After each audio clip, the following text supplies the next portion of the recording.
ইউটিউবটা একটু টেস্ট করে নেই। আমরা গতদিন আমাদের ইউটিউবে কিছু সমস্যা হয়েছিল, ইউটিউব লাইভটা হয় নাই গতদিন। আজকে এই জন্য একটু টেস্ট করে নেই। ঠিক আছে, আজকে চালু হয়েছে আলহামদুলিল্লাহ। আমরা 2:30টায় আমাদের আলোচনা শুরু করব ইনশাআল্লাহ।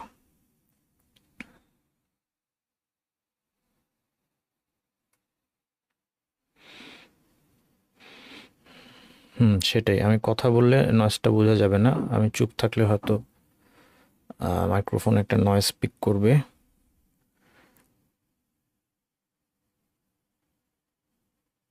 আশা করি খুব একটা সমস্যা হবে না। আচ্ছা, আপনাদের সাথে স্লাইডটা শেয়ার করি জুমে।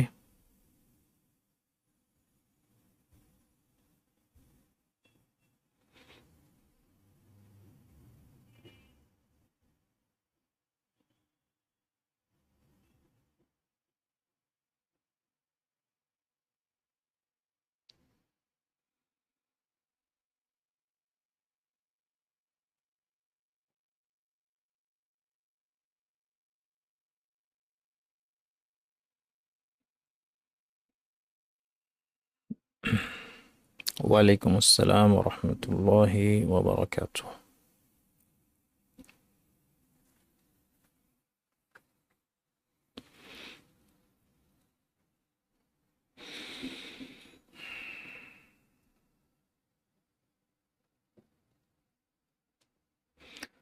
আলহামদুলিল্লাহ রবিল আলমিন ওয়াসাল্লাল্লাহু ওয়াসাল্লাম আলা নবিয়িনা মুহাম্মাদিন ওয়া আলা আলিহি ওয়া সাহবিহি আজমাইন। আজকে আমাদের মৃত্যুর পর জীবন কোর্সের শেষ আলোচনা ইনশাআল্লাহ, এবং এই শেষ আলোচনায় আমরা জাহান্নামের বর্ণনা জানার মাধ্যমে শেষ করতে যাচ্ছি ইনশাআল্লাহ। আপনারা আমার টেলিগ্রাম এবং হোয়াটসঅ্যাপ চ্যানেলে অবশ্যই যুক্ত থাকবেন। এখানে কিউআর কোড দেওয়া আছে, লিঙ্ক দেওয়া আছে। info@nasirshahuk.com-এ আপনাদের কোনো প্রশ্ন থাকলে সেগুলো করতে পারেন, এবং জুম ক্লাসে যারা আছেন Q&A-তেও করতে পারেন। রমাদানের এই শেষ সময়গুলোতে আমরা সবাই ইবাদত নিয়ে একটু বেশি ব্যস্ত অন্যান্য সময়ের তুলনায়।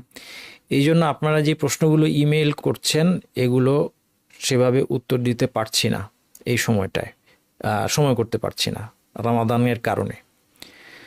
তো সেটা ক্ষমাসুন্দর দৃষ্টিতে দেখবেন। আমি যে ইমেলগুলো জমে গিয়েছে সেগুলো একটু একটু করে উত্তর দিয়ে শেষ করার চেষ্টা করব ইনশাআল্লাহ। nasirshahuk.com এই ওয়েবসাইট থেকে আপনারা কোর্স রেজিস্ট্রেশন করে পরীক্ষা দিবেন ইনশাআল্লাহ। এবং এই কোর্স শেষে নতুন কোর্স আসার আগে আমরা চেষ্টা করব আমাদের বিভিন্ন যে পরীক্ষা বা রেজিস্ট্রেশন সংক্রান্ত যে সমস্যাগুলো হচ্ছে, আমাদের ওয়েবসাইটটা ওয়ার্ডপ্রেস বেসড হওয়ার কারণে এই জিনিসগুলো ওভারকাম করার আমরা চেষ্টা করব নতুন কোর্স শুরু হওয়ার আগে ইনশাআল্লাহ।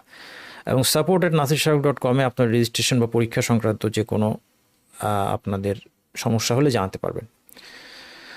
চলুন আমরা আমাদের কোর্সের শেষ আলোচনা জাহান্নামের বিবরণ এ সংক্রান্ত আলোচনা শুরু করি। জাহান্নাম খুব কঠিন একটা জগৎ। আল্লাহ সুবহানাহু ওয়া তাআলা এই জাহান্নামকে সৃষ্টি করে ফেলেছেন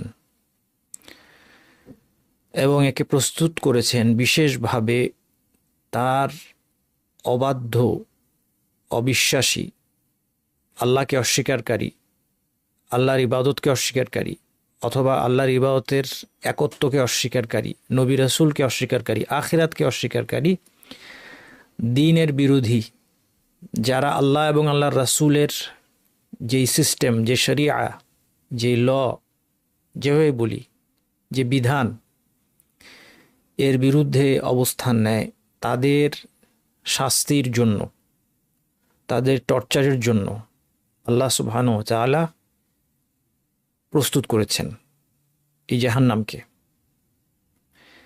এবং এই জাহান্নামে আল্লাহর অবাধ্যরা, অবিশ্বাসীরা চরম লাঞ্ছনা, অপমান, দৈহিক, মানসিক, আত্মিক কষ্ট, যত রকমের কষ্ট চিন্তা করা যায়, বরং চিন্তাতেও ধারণ করা যায় না, কল্পনাতীত কষ্টের মধ্যে অনন্তকাল থাকবে।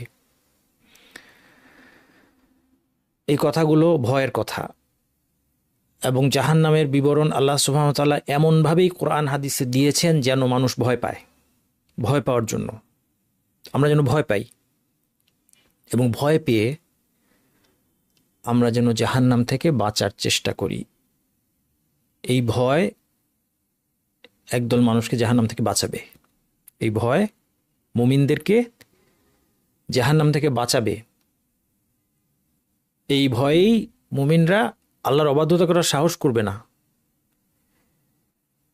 ইসলাম পরিত্যাগ করার সাহস করবে না, কুফরি পথে চলার অথবা কাফের মুশরিকদের পথকে বাছাই করার সাহস তারা করবে না। এই জাহান্নামের ভয় আমরা যেন তাদের অন্তর্ভুক্ত হতে পারি। আল্লাহ আ'লামু আন্নাহু মান ইউহাদিদিল্লাহ ওয়া রাসূলাহু, আল্লাহ তাআলা বলছেন কেউ যদি আল্লাহ এবং তার রাসূলের বিরুদ্ধে অবস্থান নেয়, আমরা নিজেদের অবস্থানকে যাচাই করে দেখি আমরা কি আল্লাহ এবং তার রাসূলের দলে নাকি তাদের বিরুদ্ধে অবস্থান নিয়েছি। যদি বিরুদ্ধে অবস্থান নেই, পরিণতি বলা হচ্ছে ফাআন্না লাহু নারা জাহান্নামা খালিদান ফিহা, তার জন্য রয়েছে জাহান্নামের আগুন, সেখানে সে চিরস্থায়ী হবে। যালিকাল খিজিউল আযীম, এটাকে আল্লাহ সুবহানাহু ওয়া তাআলা চরম লাঞ্ছনা, চূড়ান্ত লাঞ্ছনা উল্লেখ করেছেন।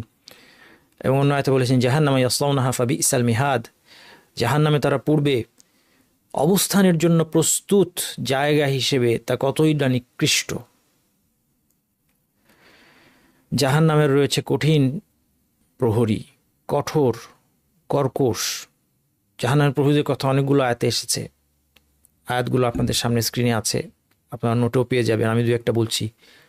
কুল্লামা উলকিয়া ফিহা ফাউজুন, যখনই জাহান্নামে এক একটা দলকে ফেলা হবে, সাআলাহুম খাজানাতুহা, প্রহরীরা জিজ্ঞেস করবে আলাম ইয়াতিকুম নাযীর, তোমাদের কাছে কি সতর্ককারী আসেনি? জানতে চাওয়ার জন্য জিজ্ঞেস করবে না, তিরস্কার করার জন্য জিজ্ঞেস করবে যে তোমাদের কাছে তো এসেছিল, নবী রাসূল তোমাদেরকে সতর্ক করেছে, কিতাবের মাধ্যমে তোমাকে সতর্ক করা হয়েছে। নবী রাসূল না থাকলে নবী রাসূল অনুসারী দাঈরা তোমাদেরকে সতর্ক করেছিলেন, নাযীর, তারা সতর্ককারী ছিলেন। কোরআনের আয়াতকেও নাযীর বলা যায়, কোরআনের আয়াতগুলো ছিল সতর্ককারী, হাদিসগুলো ছিল সতর্ককারী। আলাম ইয়াতিকুম নাযীর বালা কদ জাআনা নাযীর, সারা স্বীকার করবে যে হ্যাঁ আসছিল, ফাকাযাবনা, কিন্তু আমরা তাদেরকে অস্বীকার করেছি। তাহলে জাহান্নামের প্রহরী আছে। আল্লাহ তাআলা বলছেন ইয়া আইয়ুহাল্লাযীনা আমানু কু আনফুসাকুম ওয়া আহলিকুম নারা, হে ঈমানদারেরা তোমার নিজেদেরকে এবং তোমাদের পরিবারকে জাহান্নাম থেকে বাঁচাও। ওয়াকুদুহান নাস ওয়াল হিজারা, এই জাহান্নামের ইন্ধন হবে, লাকড়ি হবে, মানুষ এবং পাথর। আলাইহা মালাইকাতুন গিলাদুন শিদাদ, এর দায়িত্বে ফেরেশতাদেরকে দায়িত্ব দেওয়া হয়েছে। জাহান্নামীদের শাস্তিকে এনশোর করার দায়িত্ব দেওয়া হয়েছে কঠোর নির্মম ফেরেশতাদেরকে, তাদের মধ্যে কোনো দয়া মায়া মমতা নাই অপরাধীদের জন্য। লা ইয়াসুনাল্লাহ মা আমারাহুম, তাদেরকে কোনো ক্ষমতা দিয়ে, কোনো ঘুষ দিয়ে, কোনো কিছু দিয়ে তাদের কাছে কোনো সুবিধা নেওয়া যাবে না। লা ইয়াসুনাল্লাহ মা আমারাহুম, আল্লাহর আদেশ তারা কিছুতে অমান্য করবে না। ইয়াফআলুনা মা ইউমারুন, আল্লাহ যা আদেশ দিয়েছেন তারা তা বাস্তবায়ন করবে। তারা জাহান্নামীদের প্রত্যেকটা অঙ্গ প্রত্যঙ্গে যেন কষ্ট ঠিক মতো পৌঁছায় এটা এনশোর করবে। আল্লাহর কাছে আমরা আশ্রয় চাই, জাহান্নামের থেকে বারবার আশ্রয় চান। বিশেষ করে এই বরকতময় সময়গুলোতে, রমাদানের শেষে আমরা আল্লাহ আমাদেরকে জাহান্নাম থেকে মুক্তির ফয়সালা আমাদের জন্য করে দেন, আল্লাহ আমাদেরকে মাফ করে দেন। আমরা দুর্বল, আল্লাহ জাহান্নামের সামান্যতম শাস্তি সহ্য করার মতো কোনো ক্ষমতা আমাদের নাই, আমাদেরকে আপনি জাহান্নামে ফেলবেন না।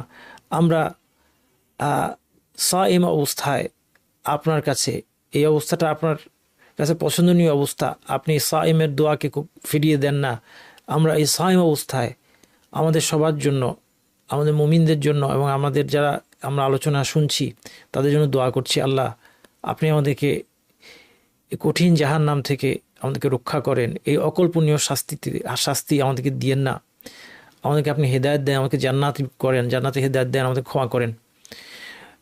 এবং জাহান্নামের প্রহরীর উল্লেখ এসেছে কোরআনে এবং হাদিসে। মালিক, তার নাম হচ্ছে মালিক, ওয়ানাদাউ ইয়া মালিক লিয়াকদি আলাইনা রাব্বুক, জাহান্নামীরা জাহান্নামের প্রহরীর কাছে আবেদন জানাবে, সরাসরি আল্লাহকে না বলে তারা জাহান্নামের প্রহরীর কাছে বলবে যে তোমার রব যেন আমাদেরকে মেরে ফেলেন, শেষ করে দেন, এই জীবন আমরা চাই না।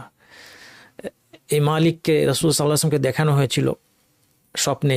জিবরাইল মিকাইল আলাইহিস সালাম তাকে নিয়ে দেখিয়েছিলেন বিভিন্ন দৃশ্য, তার মধ্যে একজন কুৎসিত একজনকে দেখলেন তিনি, যে জাহান্নামের আগুনটাকে প্রজ্বলিত করছে। তারপরে শেষে জিজ্ঞেস করলেন জিজ্ঞেস করে সে কে, এবং শেষে বলা হলো তাকে যে এ হচ্ছে মালিক জাহান্নাম প্রহরী।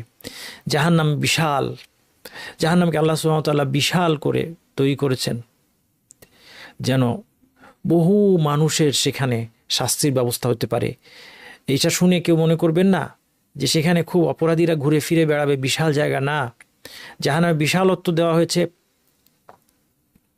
শাস্তিকে নিশ্চিত করার জন্য, সবার শাস্তি নিশ্চিত করার জন্য। কিন্তু ব্যক্তিগত অভিজ্ঞতা কি হবে, সেখানে এক একটা জাহান্নামীর অত্যন্ত সংকীর্ণ জায়গার মধ্যে তারা থাকবে।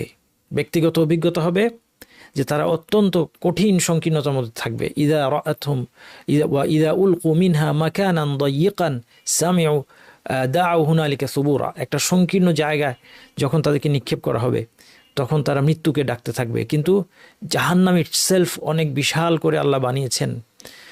জাহান্নামে কিয়ামতের দিন আনা হবে, এর 70,000 লাগাম থাকবে, প্রতি লাগামের সাথে 70,000 ফেরেশতা থাকবে, তারা সবাই তাকে টেনে আনবে যেন ভয়ঙ্কর কোনো জন্তু। বিবরণ পড়লে যেন মনে হয় একটা জীবন্ত কিছু। আল্লাহর কাছে আমরা আশ্রয় চাই, যাকে লাগাম পরিয়ে যত পৃথিবীতে যত বেশি শক্তিশালী কোনো প্রাণী, পশু, জন্তু তাকে আরও শক্ত করে বেঁধে রাখতে হয়, জাহান্নামকে দেখেন কল্পনার বাইরে।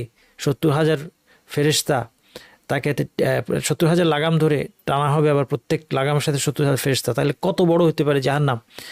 এবং জাহান্নামের শাস্তিকে কঠোরতা দেওয়ার জন্য একে গভীর করা হয়েছে। একবার সাহাবীরা একটা আওয়াজ শুনলেন, রাসূল সাল্লাল্লাহু আলাইহি ওয়াসাল্লাম জিজ্ঞেস করলেন এটা কিসের আওয়াজ জানো? তারপর তিনি বললেন এটা একটা পাথর 70,000 বছর আগে পড়তে শুরু করে এখন এসে সে তলদেশে পৌঁছেছে। এই আওয়াজটা তোমরা শুনলে। আল্লাহ এই গায়বের বিষয় কিছু কিছু কখনো আল্লাহ বান্দাদেরকে দেখাতে পারেন বা শোনাতে পারেন, এটা সবাই দেখতে বা শুনতে পাবে না, কিন্তু কিছু মানুষকে আল্লাহ শোনাতে পারেন যেন তারা ভয় পায় এবং তারা মানুষের কাছে এটা বর্ণনা করে। বিশেষ করে যখন নবীর রাসূলরা বর্ণনা করেন আমরা নিশ্চিত জানি যে এটা সত্য।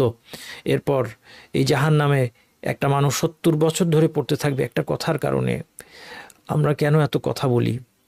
লা ইয়ারা বিহা বাসান, এমন একটা কথা বলে একটা লোক, লা ইয়ারা বিহা বাসান, সে কোনো মনে করে না যে কোনো অসুবিধা আছে, এই কথাটা বললে কোনো সমস্যা নাই, কিন্তু সেই কথাটার কারণে 70 বছর জাহান পড়তে থাকে। একে তো আমাদের জ্ঞান নাই, কোরআন হাদিসের জ্ঞান নাই, আমরা জানি না কোন কথাটা আল্লাহর কাছে অপছন্দনীয়, কোন পছন্দ, তারপরে আমরা কথা বেশি বলি এবং আমাদের অন্তরে তাকওয়া নাই, এই জন্য কথার পর আমাদের নিয়ন্ত্রণ থাকে না। আমরা দিনদার মানুষেরা অনেক বেশি কথা বলি, অনেক বেশি গীবত করি, আল্লাহ পছন্দনীয় এমন অনেক কথা হয়তো আমরা বলছি, যার কারণে আমাদের এই পরিণত হবে। আমরা আল্লাহর কাছে জাহান্নাম থেকে আশ্রয় চাই। জাহান্নামে রয়েছে বিভিন্ন স্তর, ইন্নাল মুত্তাকিনা ফি দারকিল আসফালি মিনান নার, বিভিন্ন আয়াত এবং হাদিসে আমি বুঝতে পারি এগুলো। যেমন মুনাফিকদের কথা বলা হয়েছে, তারা জাহান্নামের সর্বনিম্ন স্তরে থাকবে। এখান থেকে বোঝা গেল তার মানে জাহান্নামের স্তর আছে, নয়তো সর্বনিম্ন স্তরের প্রশ্ন আসতো না। অন্যতম হাদিসে এসেছে জাহান্নামে আগুন কারো গোড়ালি পর্যন্ত, কারো হাঁটু পর্যন্ত থাকবে, কারো কোমর পর্যন্ত, আবার কারো কাঁধের হাড় পর্যন্ত পৌঁছাবে। এবং সবচেয়ে কম যে শাস্তি পাবে সে হচ্ছে নবী মুহাম্মদ সাল্লাল্লাহু আলাইহি ওয়াসাল্লামের চাচা আবু তালেব। তার পায়ে 2টা আগুনের জুতা দেওয়া থাকবে, যার উত্তাপে তার মস্তিষ্ক টকবক করে ফুটবে। এই জন্য আব্বাস রাদিয়াল্লাহু আনহু তিনি রাসূল সাল্লাল্লাহু আলাইহি ওয়াসাল্লাম জিজ্ঞেস করেছিলেন, আপনি আপনার চাচা কোনো কাজে এসেছে, আপনার চাচা আপনার কোনো উপকার পাবে? কারণ তিনি ছিলেন, আবু তালিব ছিল নবীর চাচা, তখন কি উপকার পাবে? রাসূলুল্লাহ সাল্লাল্লাহু আলাইহি ওয়াসাল্লাম বললেন, হ্যাঁ, সে জাহান্নামের অগভীর একটা স্তরে আছে, আমি না থাকলে জাহান্নামের সর্বনিম্ন স্তরে তার জায়গা হতো।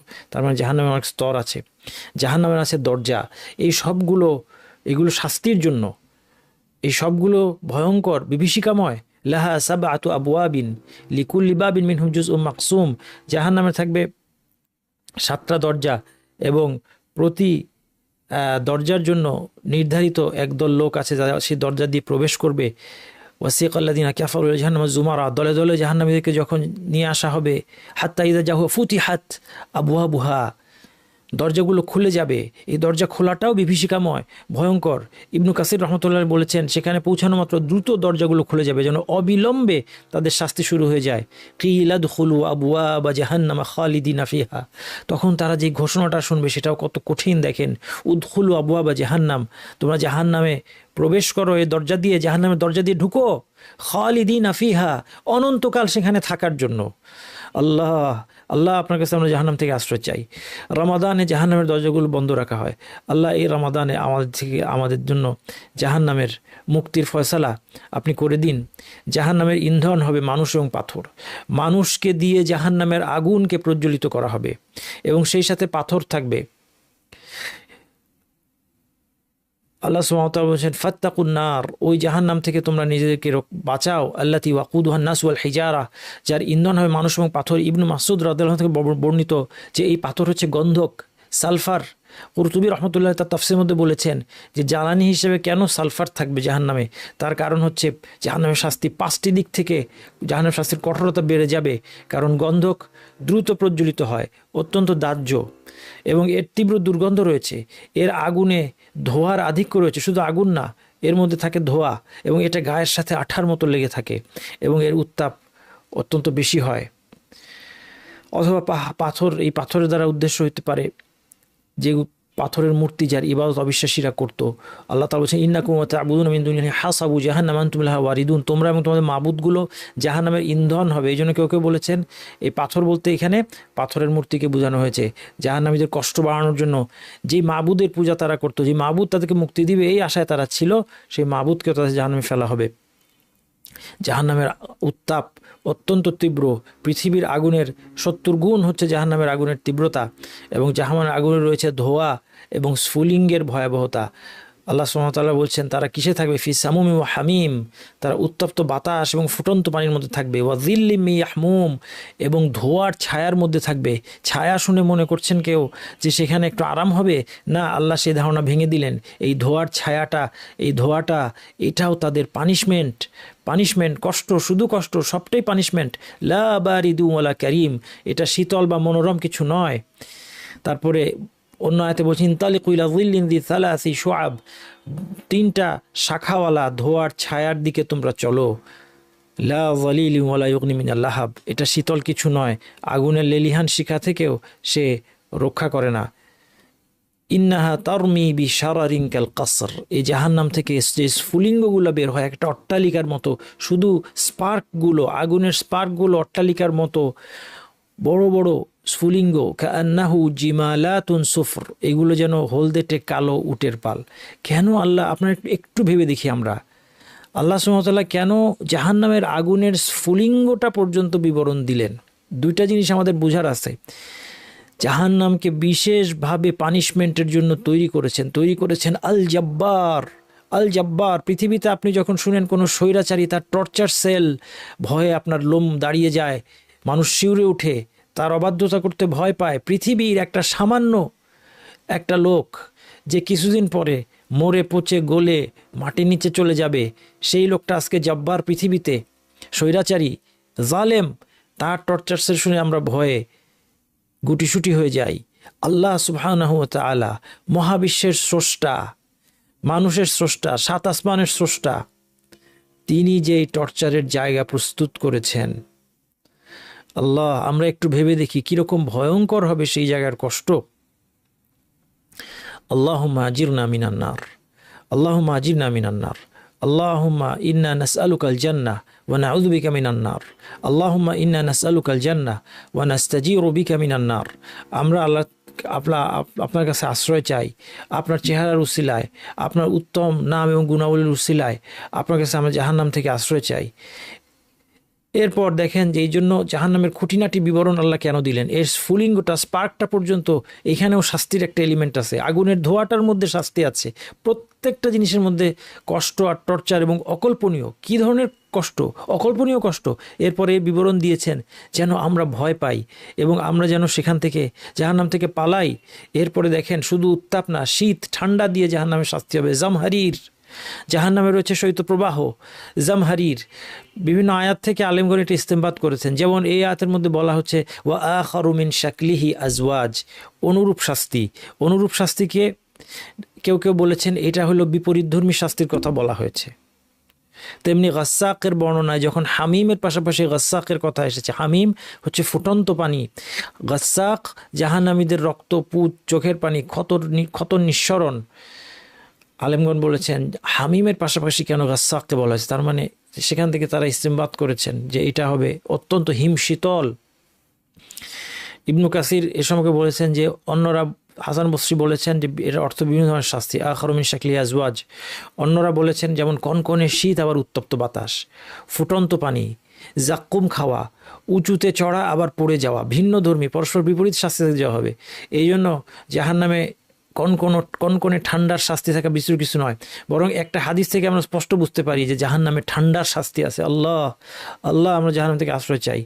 জাহান্নাম অভিযোগ করলো যে আমার এক অংশ আরেক অংশকে খেয়ে ফেলছে, তখন আল্লাহ দুইটা নিঃশ্বাসের অনুমতি দিলেন, আর এই দুইটা নিঃশ্বাসের প্রভাবে পৃথিবীতে তীব্র গরম এবং তীব্র শীত অনুভূত হয়।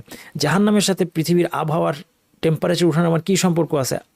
আছে অবশ্যই, কিন্তু কিভাবে এটা আমরা বুঝতে পারি না, আল্লাহ ভালো জানেন। ইন্নাল্লাহ আলা কুল্লি শাইইন কাদির, সবসময় মনে রাখবেন আল্লাহ সব কিছু করতে পারেন। এই পৃথিবী যিনি সৃষ্টি করেছেন, এই আবহাওয়া যিনি সৃষ্টি করেছেন, জাহান্নাম যিনি সৃষ্টি করেছেন, তার পক্ষে এই দুটোর মধ্যে একটা অদৃশ্য লিঙ্ক করে দেওয়া অসম্ভব কিছু না, আশ্চর্যের কিছু নাই।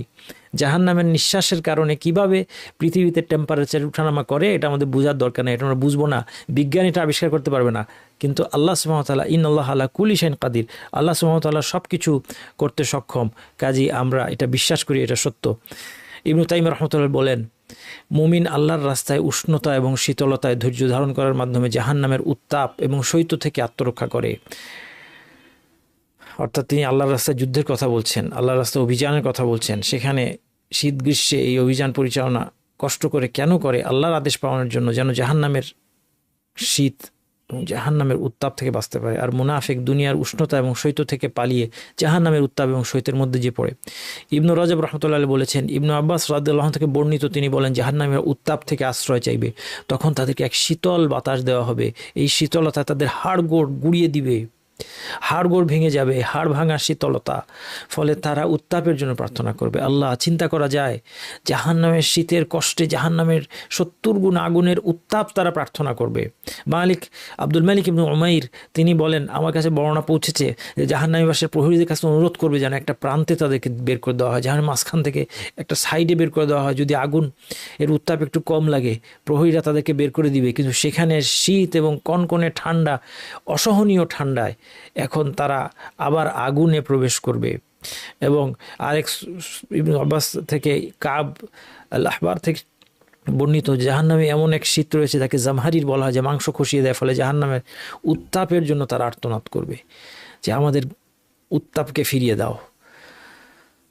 এটা আমাদের কল্পনার বাইরে, অকল্পনীয়, অবর্ণনীয় এই বিবরণগুলো। এগুলো সহিহ হাদিস নবী সাল্লাল্লাহু আলাইহি ওয়াসাল্লাম থেকে বলা যায় না, এটা ঠিক হতে পারে, ভুল হতে পারে, কিন্তু আলেমগণ এগুলো বর্ণনা করেছেন যেন মানুষ ভয় পায়।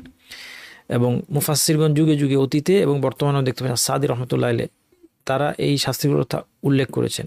আর সাদি তিনিও বলেছেন যে তার শাস্তির মধ্যে ঘুরপাক খেতে থাকবে জাহান্নামীরা, একবার আগুনের লেলিহান শিখায় থাকবে এবং তীব্র উত্তাপের মধ্যে, যার অবর্ণনীয়। আবার হিমশীতল জামহারির মধ্যে প্রচণ্ড শীতলতার মধ্যে থাকবে। জাহান্নাম কথা বলে, শোনে এবং দেখে। ইদা রাআতহু মিন মাকানিন বাঈদিন সামিউ লাহা তাগাইয়ুযান ওয়া জাফিরা, জাহান্নাম দূর থেকে দেখবে তাদেরকে, অবিশ্বাসীদেরকে, ক্রুদ্ধ হয়ে উঠবে এবং গর্জন শুনবে তারা, জাহান্নামের বিকট গর্জন। আল্লাহ, জাহান্নামের প্রত্যেকটা জিনিস অত্যন্ত ভয়ঙ্কর, অত্যন্ত ভয়ঙ্কর। তেমনি জাহান্নাম অভিযোগ করেছে আল্লাহর কাছে যে তার এক অংশ আরেক অংশ খেয়ে ফেলছে। এগুলো থেকে বোঝা যাচ্ছে জাহান্নাম দেখতে পায়, কথা বলে, হ্যাঁ শুনতেও পায়, যখন বলে আবার শুনতেও পায়। জাহান্নাম এবং জান্নাতের মধ্যে বিতর্কের কথা এই হাদিসের মধ্যে এসেছে। এই বিতর্ক থেকে বোঝা যাচ্ছে যে তারা, জাহান্নাম কি কথা বলতে পারে, শুনতে পারে, দেখতে পারে ইত্যাদি। আমি আর বিস্তারিত হাদিস গেলাম না, যেহেতু আজকে অনেকগুলো আলোচনা আমি শেষ করে দিব জাহান্নামের আলোচনাটা, এই জন্য সামনের দিকে যাচ্ছি। জাহান্নামীদের সংখ্যা অনেক বেশি হবে। আল্লাহ তাআলা বলছেন, ওয়া মা আকসারুন-নাসি ওয়ালাউ হারাসতা বিমুমিনিন, অধিকাংশ মানুষ ঈমান আনবে না। এই জন্য বলেছেন লা আমলা আন্না জাহান্নামকে পরিপূর্ণ করব, মিনকা ওয়া মিম্মান তাবিআকা মিনহুম আজমাইন। ইবলিসকে বলছেন, তুমি এবং তোমার অনুসারীদের দিয়ে আমি জাহান্নামকে পরিপূর্ণ করব। এবং আদম আলাইহিস সালামকে বলা হবে কিয়ামতের দিন যে জাহান্নামের জন্য একটা দলকে বের করুন। আদম আলাইহিস সালাম জানতে চাইবে কারা? প্রতি 1999 জন জাহান্নামী। তখন সাহাবীদের কাছে কঠিন মনে হলো, তাদের চেহারা পরিবর্তন হয়ে গেল যে এত লোক জাহান্নামে যাবে, তাহলে কে বাঁচবে? রাসূল সাল্লাল্লাহু আলাইহি ওয়াসাল্লাম বললেন, তাদেরকে সান্ত্বনা দিলেন যে না, ইয়াজুজ মাজুজ থেকে থাকবে 999। যে ইয়াজুজ মাহুজ এখনো বের হয় নাই, এখনো আসে নাই, তাদের থেকে 999 তোমাদের মধ্যে কি একজন। এই সমস্ত আয়াত এবং হাদিসে বলা যায় জাহান্নামে অনেক লোক থাকবে, অধিকাংশ লোক চলে যাবে জাহান্নামে। আল্লাহ, অল্প কয়েকটা লোক বাঁচবে জাহান্নাম থেকে। আল্লাহ আমাদেরকে তাদের অন্তর্ভুক্ত করেন, আল্লাহ আমাদেরকে দয়া করেন। আমরা জাহান্নামের শাস্তি সহ্য করতে পারবো না, আল্লাহ আমাদেরকে রক্ষা করেন, আমাদেরকে বাঁচান। জাহান্নামীদের শাস্তিকে কঠিন মাত্রা দেওয়ার জন্য তাদের দেহকে বাড়িয়ে দেওয়া, বড় করে দেওয়া হবে দেহকে, যেন দেহের প্রত্যেকটা অংশে শাস্তিটা ভালো মতো পৌঁছায়। কাফের 2 কাঁধের মধ্যবর্তী দূরত্ব হবে দ্রুতগামী আরোহীর 3 দিনের পথের সমান, এবং তার এক একটা দাঁত হবে উহুদ পাহাড়ের সমান। চামড়ার পুরুত্ব হবে 3 দিনের পথ, এত মোটা চামড়া। তারপরেও সেটা পুড়ে পুড়ে শেষ হবে, তাদেরকে আবার নতুন চামড়া দেওয়া হবে। তাদের খাদ্য হবে দরিয়ে, এক ধরনের কাটা গাছ। লাইসা লাহুম তাআমুন ইল্লা মিন দরিয়ে, এই দরি, এই কাটা গাছ, এটা আরবরা চিনে, এটা শিবরিক নামে একটা উদ্ভিদ, এটা শুকিয়ে গেলে বিষাক্ত হয়ে যায়, তখন এটার নাম হয় দরিয়ে। এই দরিয়ে, এই কাটা গাছ খেয়েও কি তাদের কোনো ক্ষুধা মিটবে? না, না, কষ্ট দেওয়ার জন্য। ক্ষুধা কিন্তু জাহান্নামের শাস্তি, জাহান্নামে তাদেরকে ক্ষুধার শাস্তি দেওয়া হবে। এখন অসহ্য ক্ষুধায় তারা যখন খাবার চাইবে, তাদেরকে দরিয়ে দেওয়া হবে। এটা তারা গিলতেও পারবে না, বের করে ফেলেও দিতে পারবে না, এটা গলায় আটকে যাবে। এতে ক্ষুধা মিটবে না, পুষ্টিও হবে না, শুধু শাস্তির জন্য। শাস্তির জন্য আরেকটা গাছ হচ্ছে জাকুম। ইন্না জাআলনাহা ফিতনাতাল লিয-যালিমিন, এটা জালেমদের জন্য ফিতনা, পরীক্ষা। কেন? কারণ জাকুম এর বিবরণ শুনে জালেমরা ঠাট্টা বিদ্রূপ করেছিল। ইন্নাহা শাজারাতুন তাখরুজু ফি আসলিল জাহিম, জাহান্নামের একেবারে গভীরে এর শিকড়। তালউহা কাআন্নাহু রুউসু শায়াতিন, এর ফলগুলো শয়তানের মাথা। মানে শয়তানের মাথা মানুষ দেখে নাই, কিন্তু শয়তানের মাথা বলতে বোঝায় কুৎসিত, দেখতে অত্যন্ত কুৎসিত। ফাইন্নাহুম লাআকিলুনা মিনহা, অথচ তাদেরকে খেতে হবে। ফামালিউনা মিনহাল বুতুন, পেট ভর্তি করবে তারা এটা দিয়ে, পেট ভরে। ক্ষুধা দূর হবে না, ক্ষুধা দূর করার জন্য না, পানিশমেন্টের জন্য তাদের পেট ভরতে বাধ্য হবে। সুম্মা ইন্না লাহুম আলাইহা লাশাওবাম মিন হামিম, মানুষ খাবারের সাথে পানি খুঁজে না, ড্রিঙ্কস খুঁজে না পৃথিবীতে, তাদের জন্য এটার সাথে ড্রিঙ্কস থাকবে, উত্তপ্ত ফুটন্ত পানি। এরপর মানুষ কি খুঁজে? পানাহারের পরে মানুষ কি চায়? বিশ্রাম চায়। সুম্মা মারজিআহুম লা ইলাল জাহিম, এইবার তারা বিছানায়, এগুলি খেয়ে গিয়ে বিছানায় শুয়ে থাকবে। জাকুম আর ফুটন্ত পানি খেয়ে তো বিছানায় শুয়ে থাকলেও কোনো লাভ নাই, কিন্তু না, এরপর আল্লাহ সুবহানাহু ওয়া তাআলা তাদের থাকার জায়গাটাও বলে দিলেন জাহিম, প্রকাণ্ড দাউ দাউ করে জ্বলতে থাকা আগুনে গিয়ে তারা তারপরে ঢুকবে। এই খাবার খাওয়ার পর আল্লাহর সামনে জাহান্নাম থেকে আশ্রয় চাই, আল্লাহ আমাদেরকে আপনি মাফ করবেন না, আল্লাহ আমাদেরকে ক্ষমা করেন, আল্লাহ আমাদেরকে শাস্তি দিয়ে আপনার কোনো লাভ নাই, আমাদের সবাইকে আপনি জাহান্নামে ফেলে দিলে আপনার রাজত্বে কোনো কিছু বাড়বে না, আমাদের সবাইকে যদি আপনি জাহান্নাম থেকে মুক্তি দিয়ে দেন আপনার রাজত্বে কোনো কিছু কমবে না, আমাদের স্বার্থে, আমাদের প্রতি দয়ার কারণে। ইন্নাকা আফুউন তুহিব্বুল আফওয়া, আপনি ক্ষমাশীল, আপনি ক্ষমা করতে ভালোবাসেন, আল্লাহ সেই কারণে আমাদেরকে ক্ষমা করে দেন, আমাদের জন্য জাহান্নামকে হারাম করে দেন। আল্লাহ এখনই আজকে এই রমাদানে আমাদের জন্য ফয়সালা দিয়ে দিন। মুফাসসিরগণ বলেন জাহান্নামে জঘন্য স্বাদের জাক্কুমের সাথে ফুটন্ত পানি পান করতে দেওয়া হবে, এবং সেটা হবে কারোর মতে জাহান্নামীদের ক্ষত নিঃসরণ। কোরআনে জাক্কুমের বিবরণ আসলে অবিশ্বাসীর উপহাস করেছিল, এই জন্য এটাকে জালেমদের জন্য পরীক্ষার বস্তু বলা হয়েছে। তারা ঠাট্টা করে কেউ কেউ বলেছিল যে আগুনের মধ্যে গাছ কীভাবে হবে, কেউ আবু জাহাল ঠাট্টা করে বলেছিল যে জাক্কুম মানে কি, জাক্কুম কি, আমরা জাক্কুম চিনি না, জাক্কুম হলো খেজুর, মাখন দিয়ে খেজুর খাইলে জাক্কুম। আল্লাহ এই উপহাসের কারণে দেখেন কি কঠিন শাস্তি। ইন্না শাজারাতাজ জাক্কুম তাআমুল আসিম, এই জাক্কুম গাছ হচ্ছে পাপির খাদ্য। ক্যাল মুহলি ইয়াগলি ফিল বুতুন, এটা মহুলের মতো। মহুল কি? গলিত ধাতু, হিট দিয়ে যদি কোনো ধাতুকে গলানো হয়, কি ভয়ঙ্কর জিনিস। কেউ বলছেন মহুল হচ্ছে এটা, অথবা তেলের তলানি, তেলের মধ্যে তলানি পড়ে। কাল মুহলি ইয়াগলি ফিল বুতুন, এটা পেটের মধ্যে এভাবে এরকম গলিত ধাতুর মতো অথবা তেলের তলানির মতো পেটের মধ্যে ফুটতে থাকবে টকবক করে। কাগালিল হামিম, ফুটন্ত পানি যেভাবে চুলায় ফুটে এভাবে ফুটতে থাকবে। তারপরে বলা হবে খুযুহু ফাআতিলুহু ইলা সাওয়াইল জাহিম, এই অবস্থায় তার যখন পেটের মধ্যে এই যন্ত্রণা, তখন বলা হবে তাকে ধাক্কিয়ে টেনে হিঁচড়ে এবার জাহান্নামের মাঝখানে নিয়ে যাও। সুম্মা সুব্বু ফাওকা রাসিহি মিন আযাবিল হামিম, এরপর মাথার উপর ফুটন্ত পানির যন্ত্রণা ঢেলে দাও। এরপর তাকে তিরস্কার করে বলো যুক ইন্নাকা আনতাল আজিজুল কারীম, তিরস্কার করে বলা হবে নাও তুমি এটা স্বাদ আস্বাদন করো, পৃথিবীতে তুমি পরাক্রমশালী সম্ভ্রান্ত লোক ছিলে। তিরস্কার করে উপহাস করে তাকে বলা হবে ইন্না হাযা মা কুনতুম বিহি তামতারুন, এটা তো সন্দেহ করতে তোমরা, কেন এর শাস্তি, এটা নিয়ে সন্দেহ করতে, যেই নবী এই সংবাদ দিয়েছে তাকে নিয়ে ঠাট্টা করতে, উপহাস করতে, তাকে নিয়ে তোমরা কার্টুন বানিয়েছো পৃথিবীতে, এখন নাও এই সন্দেহের পরিণাম তোমরা এখন উপভোগ করো।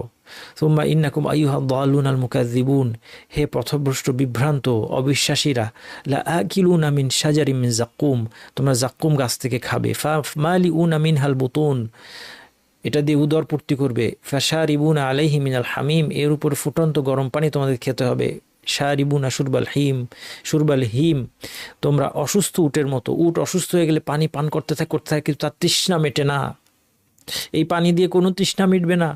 হাযা নুজুলুহুম ইয়াউমাদ্দিন, কিয়ামতের দিন এটাই তাদের আপ্যায়ন।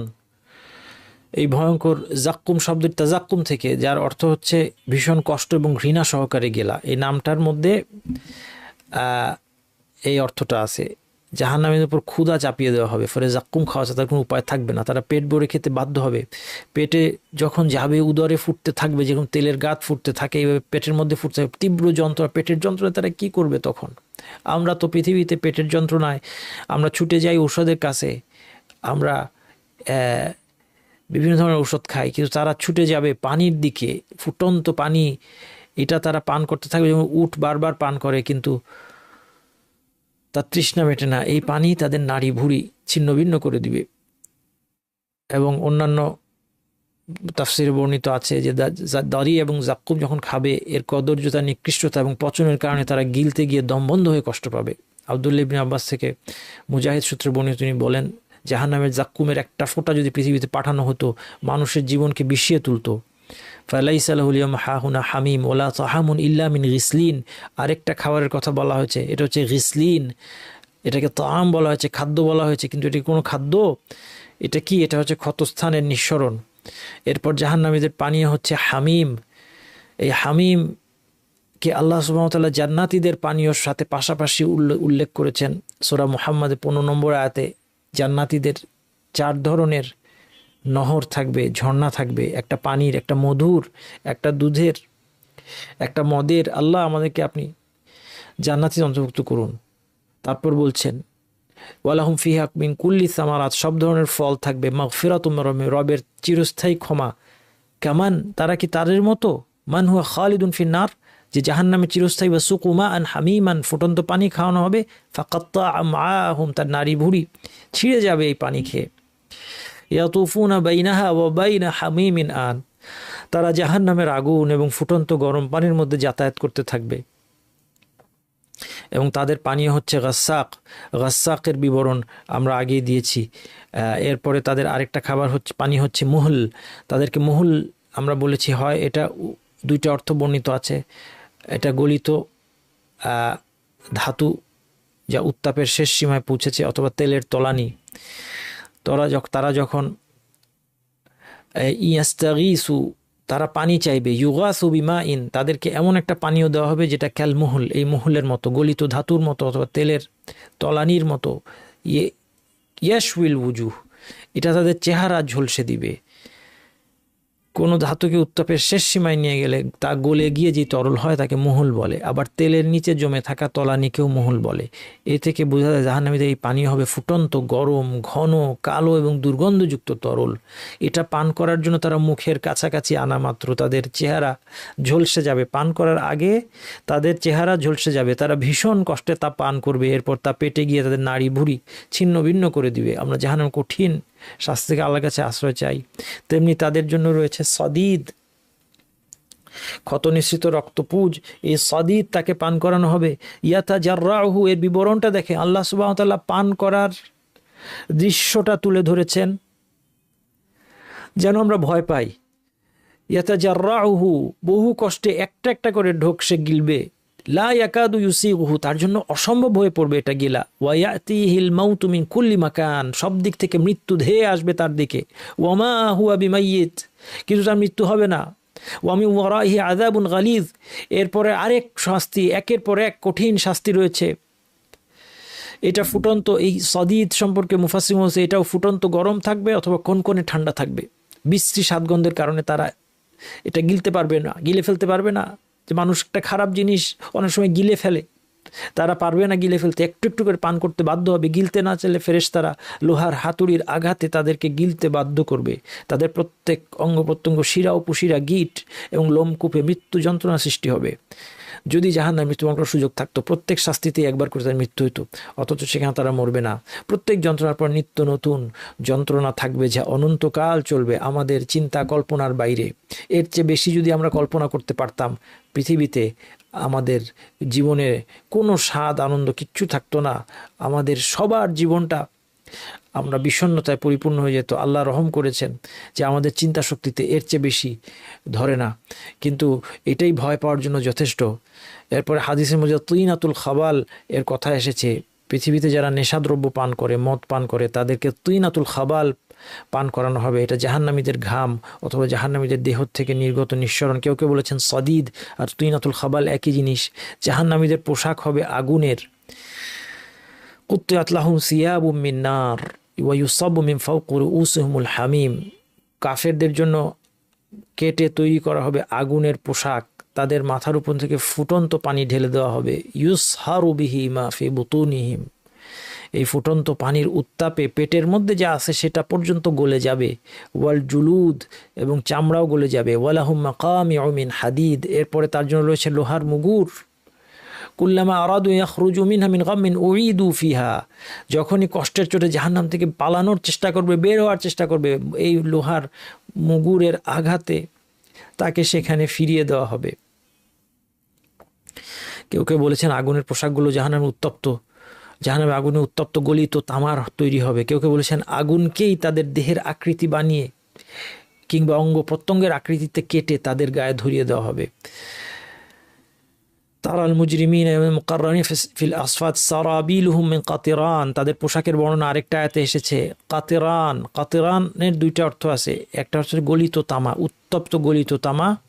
এই তামার উত্তপ্ত গলিত তামার পোশাক থাকবে। সারাবিলুহুম মিন কাতিরান। কাতিরানের দ্বিতীয় যে ব্যাখ্যা মুফাজ্জিররা বলেছেন এটা হচ্ছে আল কাতরা জাতীয় এক ধরনের পদার্থ, অত্যন্ত দাহ্য। এটা দিয়ে উটের চর্মরোগের চিকিৎসা করা হতো আগে।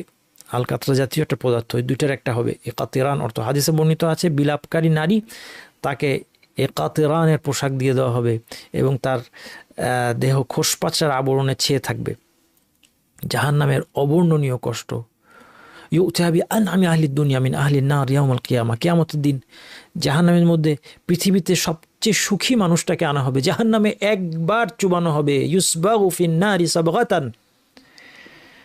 একবার জাহান্নামে চুবিয়ে তাকে জিজ্ঞেস করা হবে, ইয়াবনা আদম হাল রাআইতা খায়রান কাত্তু, হাল মাররা বিকা নাঈমুন কাত্তু, জীবনে কোনো সুখ শান্তি ছিল? সে বলে লা ওয়াল্লাহি, আল্লাহর শপথ, হে আমার রব, কোনো সুখ শান্তি আমি মনে করতে পারি না পৃথিবীতে। আল্লাহর কাছে আমি জাহান্নাম থেকে আশ্রয় চাই।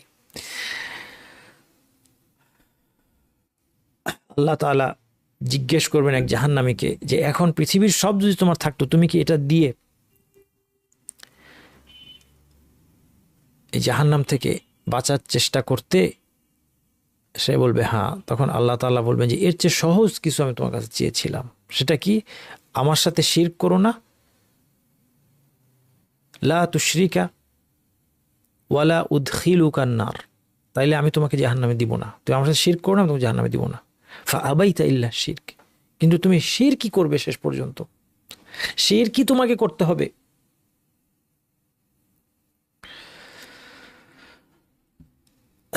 তাদের চামড়ার কি অবস্থা হবে, চেহারার কি অবস্থা হবে?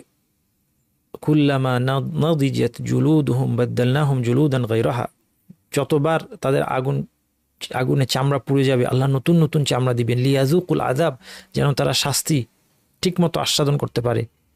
চেহারার অবস্থা কি হবে? তালফাহু উজুহাহুমুন নার ওয়া হুম ফিহা কালিহুন, আগুনে তাদের চেহারা, আগুন তাদের চেহারা ঝলসে দেবে। প্রচণ্ড যন্ত্রণায় ঠোঁট মুখ কুচকে দাঁত বের হওয়া অবস্থায় বিকৃত একটা চেহারা নিয়ে তারা সেখানে থাকবে। তাদেরকে সেখানে টানা হিচড়া করা হবে, টেনে হিচড়ে নেওয়া হবে। ইদিল আগলালু ফি আনাকিহিম, তাদের গলায় বেড়ি থাকবে, হাত দিয়ে গলার সাথে বেঁধে রাখলে এটাকে বলে বেড়ি। ওয়াসসালাসিল হচ্ছে শিকল, ইউসহাবুন তাদেরকে টেনে নেওয়া হবে, ফিল হামিম ফুটন্ত পানির মধ্যে, সুম্মা ফিন নারি ইউসজারুন এরপর তাদেরকে জ্বালানি হিসেবে জাহান্নামের আগুনে পুরানো হবে। ইন্নাল মুজরিমিনা ফি দালাল ইয়াউমা ইউসহাবুনা ফিন নারি আলা ওয়ুজুহিহিম তাদের চেহারার উপর করে তাদেরকে টেনে নেওয়া হবে এবং জাহান্নাম অবিশ্বাসীদেরকে ঘিরে থাকবে চারিদিক থেকে। লাহুম মিন জাহান্নামা মিহাদ তাদের বিছানাটাও আগুনের। ওয়া মিন ফাওকিহিম গাওয়াশ পৃথিবীতে মানুষ আরাম করার জন্য একটা বিছানা নেয় আর এরপরে বিছানায় শুয়ে উপর দিয়ে একটা চাদর দিয়ে দেয়। আল্লাহ সুবহানাহু ওয়া তাআলা জানিয়ে দিচ্ছেন তাদের বিছানাটা জাহান্নামের এবং যেই চাদরটা উপর দিয়ে থাকবে জাহান্নামের চাদর থাকবে, জাহান্নামের আগুনের চাদরের মধ্যে তারা থাকবে। আল্লাহ আমরা জাহান্নাম থেকে আপনার কাছে আশ্রয় চাই। ইয়াউমা ইয়াগশাহুমুল আযাব চারিদিক থেকে তাদেরকে শাস্তি ছেয়ে ফেলবে, মিন ফাওকিহিম ওয়া মিন তাহতি আরজুলিহিম উপর থেকে নিচ থেকে সব দিক থেকে। এবং বলা হয়েছে আহাতা বিহিম সুরাদিকুহা জাহান্নামের বেষ্টনীগুলো তাদেরকে ঘিরে থাকবে। ইন্নাহা আলাইহিম সদা নিশ্চয়ই অবরুদ্ধ জাহান্নামে আগুন তাদেরকে ঘিরে থাকবে। ফি আমাদিম মুমাদ্দাদা সেখানে থাকবে প্রলম্বিত স্তম্ভ। এগুলো কি আল্লাহই ভালো জানে, বিস্তারিত বিবরণ আসে নাই। শাস্তির আরও কোনো নতুন উপকরণ এই প্রলম্বিত স্তম্ভ যেটা সূরা হুমাযার মধ্যে আসছে, এটা কেমন কিভাবে শাস্তি দেওয়া হবে তাদেরকে আল্লাহই ভালো জানেন। এবং এই আগুন তাদের হৃৎপিণ্ড পর্যন্ত পোড়াবে। একটু কল্পনা করি, মানুষের ইন্টারনাল অর্গান বলা হয় এগুলিকে আঘাত থেকে রক্ষা করা, ক্ষতি থেকে রক্ষা করা খুব জরুরি। বাইরে দিয়ে একটা আঘাত লাগলো, চামড়া কেটে গেল, মাংস কেটে গেল, কিন্তু ভিতরের ইন্টারনাল অর্গান, কিডনি, হৃৎপিণ্ড এগুলো ঠিক আছে, সে বেঁচে যাবে। আল্লাহ সুবহানাহু ওয়া তাআলা কি কঠিন বিবরণ দিয়েছেন। এই হৃৎপিণ্ডকে বাঁচানোর জন্য পৃথিবীতে কত লক্ষ লক্ষ কোটি কোটি টাকা খরচ, কত বড় বড় হার্ট স্পেশালিস্ট, হার্টের ডাক্তার, হসপিটাল। এই হার্টে জাহান্নামের আগুন ধুইয়ে দেওয়া হবে। জাহান্নামের আগুন হার্টে পর্যন্ত গিয়ে পৌঁছে এই হার্টকে পুড়াবে।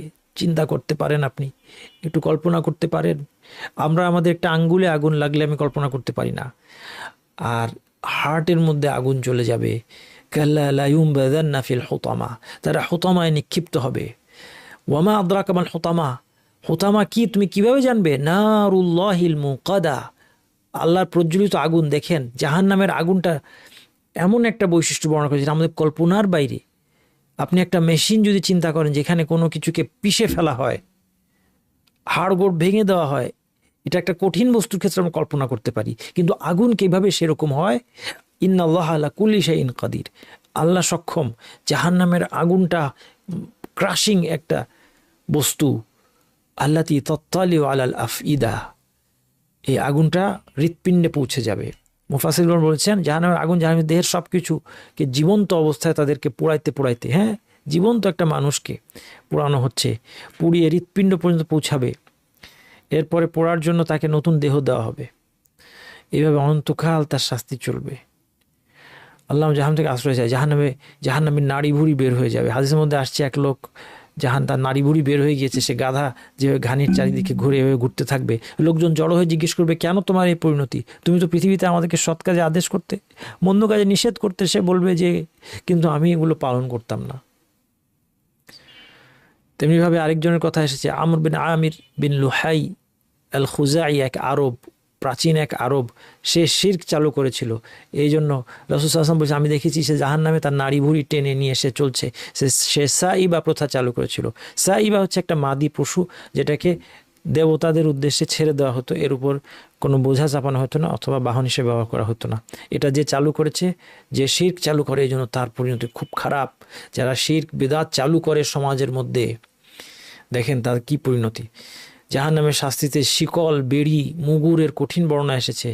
ইন্না আতাদনা লিল কাফিরিন আল্লাহ বলছেন আমি প্রস্তুত রেখেছি, আল্লাহ প্রস্তুত করেছেন টর্চারের জন্য। সালাসিল শিকল, আগলাল হচ্ছে বেড়ি, যেটা হাতকে ঘাড়ের সাথে বেঁধে দেয়। এবং এরপর ইদিল আগলালু ফি আনাকিহিম সালাসিল ইউসাউন, আয়াতটা আমরা দেখেছি। বলা হবে খুযুহু ফাগুল্লুহ তাকে ধরো, তারপর তাকে বেড়ি পড়াও। সুম্মাল জাহিমা সাল্লুহ জাহান্নামে তাকে পোড়াও। সুম্মা ফি সিলসিলাতিন যারউহা ৭০ যিরাআন ফাসলুকুহ ৭০ হাত দীর্ঘ শিকলে তাকে প্রবেশ করা। ফার্স্ট লুকু শব্দটা খুব কঠিন শব্দ, শিকলে প্রবেশ করানো আবার কি? আল্লাহ, 70 হাত দীর্ঘ শিকল, জাহান নামের উত্তপ্ত শিকল, সেখানে প্রবেশ করা অর্থ কি? মুফাসসিরগণ ব্যাখ্যা করেছেন, বেড়িতে জাহান্নামীদের হাত গলার সাথে বাঁধা থাকবে, বেড়ির সাথে লাগানো শিকল ধরে জাহান্নামের কঠোর প্রহরীরা তাদেরকে উপুর অবস্থায় টেনে হিচড়ে একবার আগুনে নিবে, একবার ফুটন্ত পানিতে নিবে। 70 হাত দীর্ঘ শিকলে জাহান্নামীকে গেঁথে ফেলা হবে।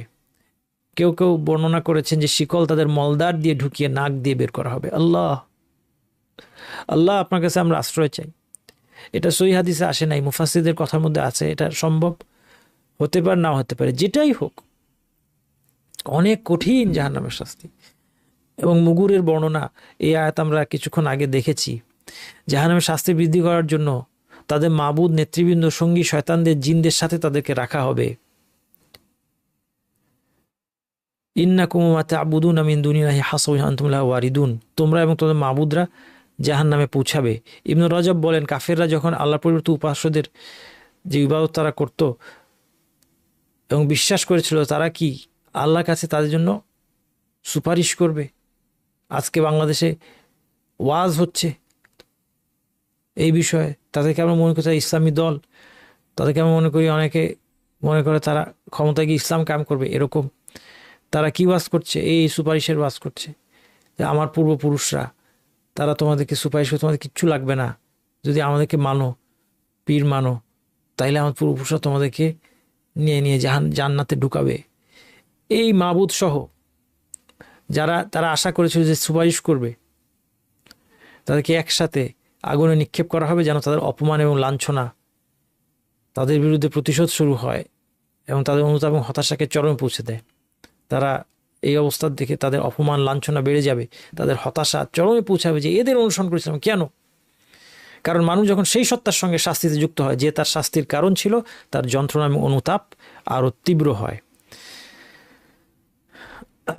আবু হুরায়রা থেকে বলছেন, কিয়ামতের দিন চাঁদ সূর্যকেও জাহান্নামে ফেলো। কেন? চাঁদ সূর্যের কি দোষ? চাঁদ সূর্যের কোনো দোষ নাই, চাঁদ সূর্যকে শাস্তি দেওয়া হবে না, কিন্তু যারা এর ইবাদত করেছে তাদের কষ্টকে বাড়ানোর জন্য এই চাঁদ সূর্যকে জাহান্নামে ফেলা হবে।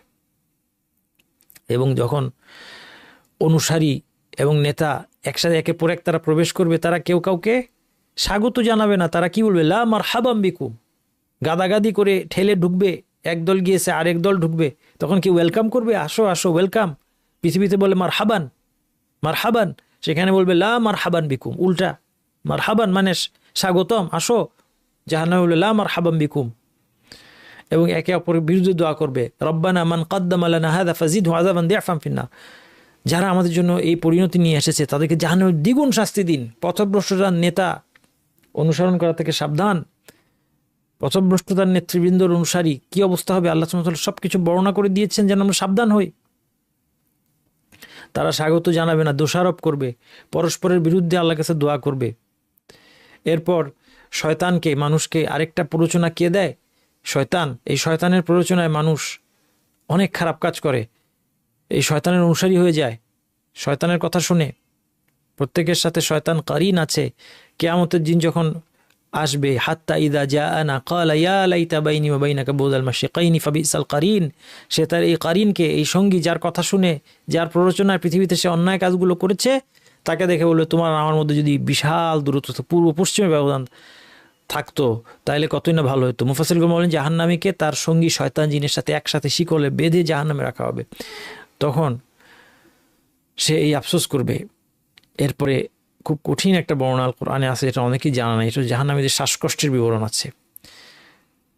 ইয়াউমা ইয়াতি লা তাকাল্লামু নাফসুন ইল্লা বিইযনিহি ফামিনহুম শাকীয়্যুন ওয়া সাঈদ ফাআম্মাল্লাযীনা শাকু, হতভাগাদের কি অবস্থা হবে? ফাফিন নার, তারা জাহান্নামে থাকবে। লাহুম ফিহা জাফিরুন ওয়া শাহীক, তাদের এই শ্বাসকষ্টের বর্ণনা, তাদের অবস্থার বর্ণনা দুটো শব্দ ব্যবহার করেছে, জাফির এবং শাহীক, এই দুইটা। এর অনুবাদ এখানে করা হয়েছে বিকট চিৎকার আর তীক্ষ্ণ বুক ফাটা আর্তনাদ, কিন্তু এর অর্থ আরও ব্যাপক। দেখেন, এই নোটটা পড়লে আপনার কাছে জিনিসটা পরিষ্কার হবে। এই আয়াতে জাফির এবং শাহীক শব্দটির মাধ্যমে জাহান্নামীদের শারীরিক ও মানসিক যন্ত্রণাকে এমনভাবে ফুটিয়ে তোলা হয়েছে যা শিউরে ওঠার মতো। গাধার ডাকের প্রথম অংশকে জাফির বলে আর শেষ অংশকে শাহীক বলে।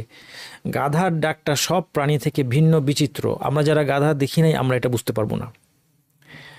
এই জন্য আপনি ইউটিউবে সার্চ করে একটু দেখে নেবেন এবং দেখে হাসবেন না প্লিজ। গাধা তার ডাকের প্রথম অংশে গলা থেকে বিকট একটা চিৎকার ছাড়ে, আর এর শেষ অংশে বুক থেকে হাঁপানির মতো তীক্ষ্ণ কটু আওয়াজ তুলে। এটা হচ্ছে জাফির এবং শাহিকের অর্থ। তেমনি বাতাসের অভাবে হাঁসফাঁস করতে করতে জোরে জোরে শ্বাস ফেলা এবং টানাকেও জাফির এবং শাহিক বলে। এছাড়া অত্যন্ত দুঃখী বিপদগ্রস্ত মানুষের আর্তনাদকে প্রকাশ করতেও শব্দ দুটি ব্যবহার হয়। তাই এই দুটি শব্দের মাধ্যমে জাহান্নামীদের যন্ত্রণাকাতর আর্তনাদ, তীব্র শ্বাসকষ্ট এবং দুঃখ ভারাক্রান্ত বিষণ্ণতার ভয়াবহ দৃশ্য ফুটে ওঠে। আল্লাহ, আমরা জাহান্নামের শ্বাসকষ্ট, বিষণ্ণতা, যন্ত্রণা, আর্তনাদ থেকে আপনার কাছে আশ্রয় চাই। আল্লাহ আমাদেরকে আশ্রয় দেন। আল্লাহ আমাদেরকে জাহান্নাম থেকে বাঁচান। জাহান্নামীদের আক্ষেপ, অনুতাপ, হতাশা, প্রার্থনা এবং কান্না।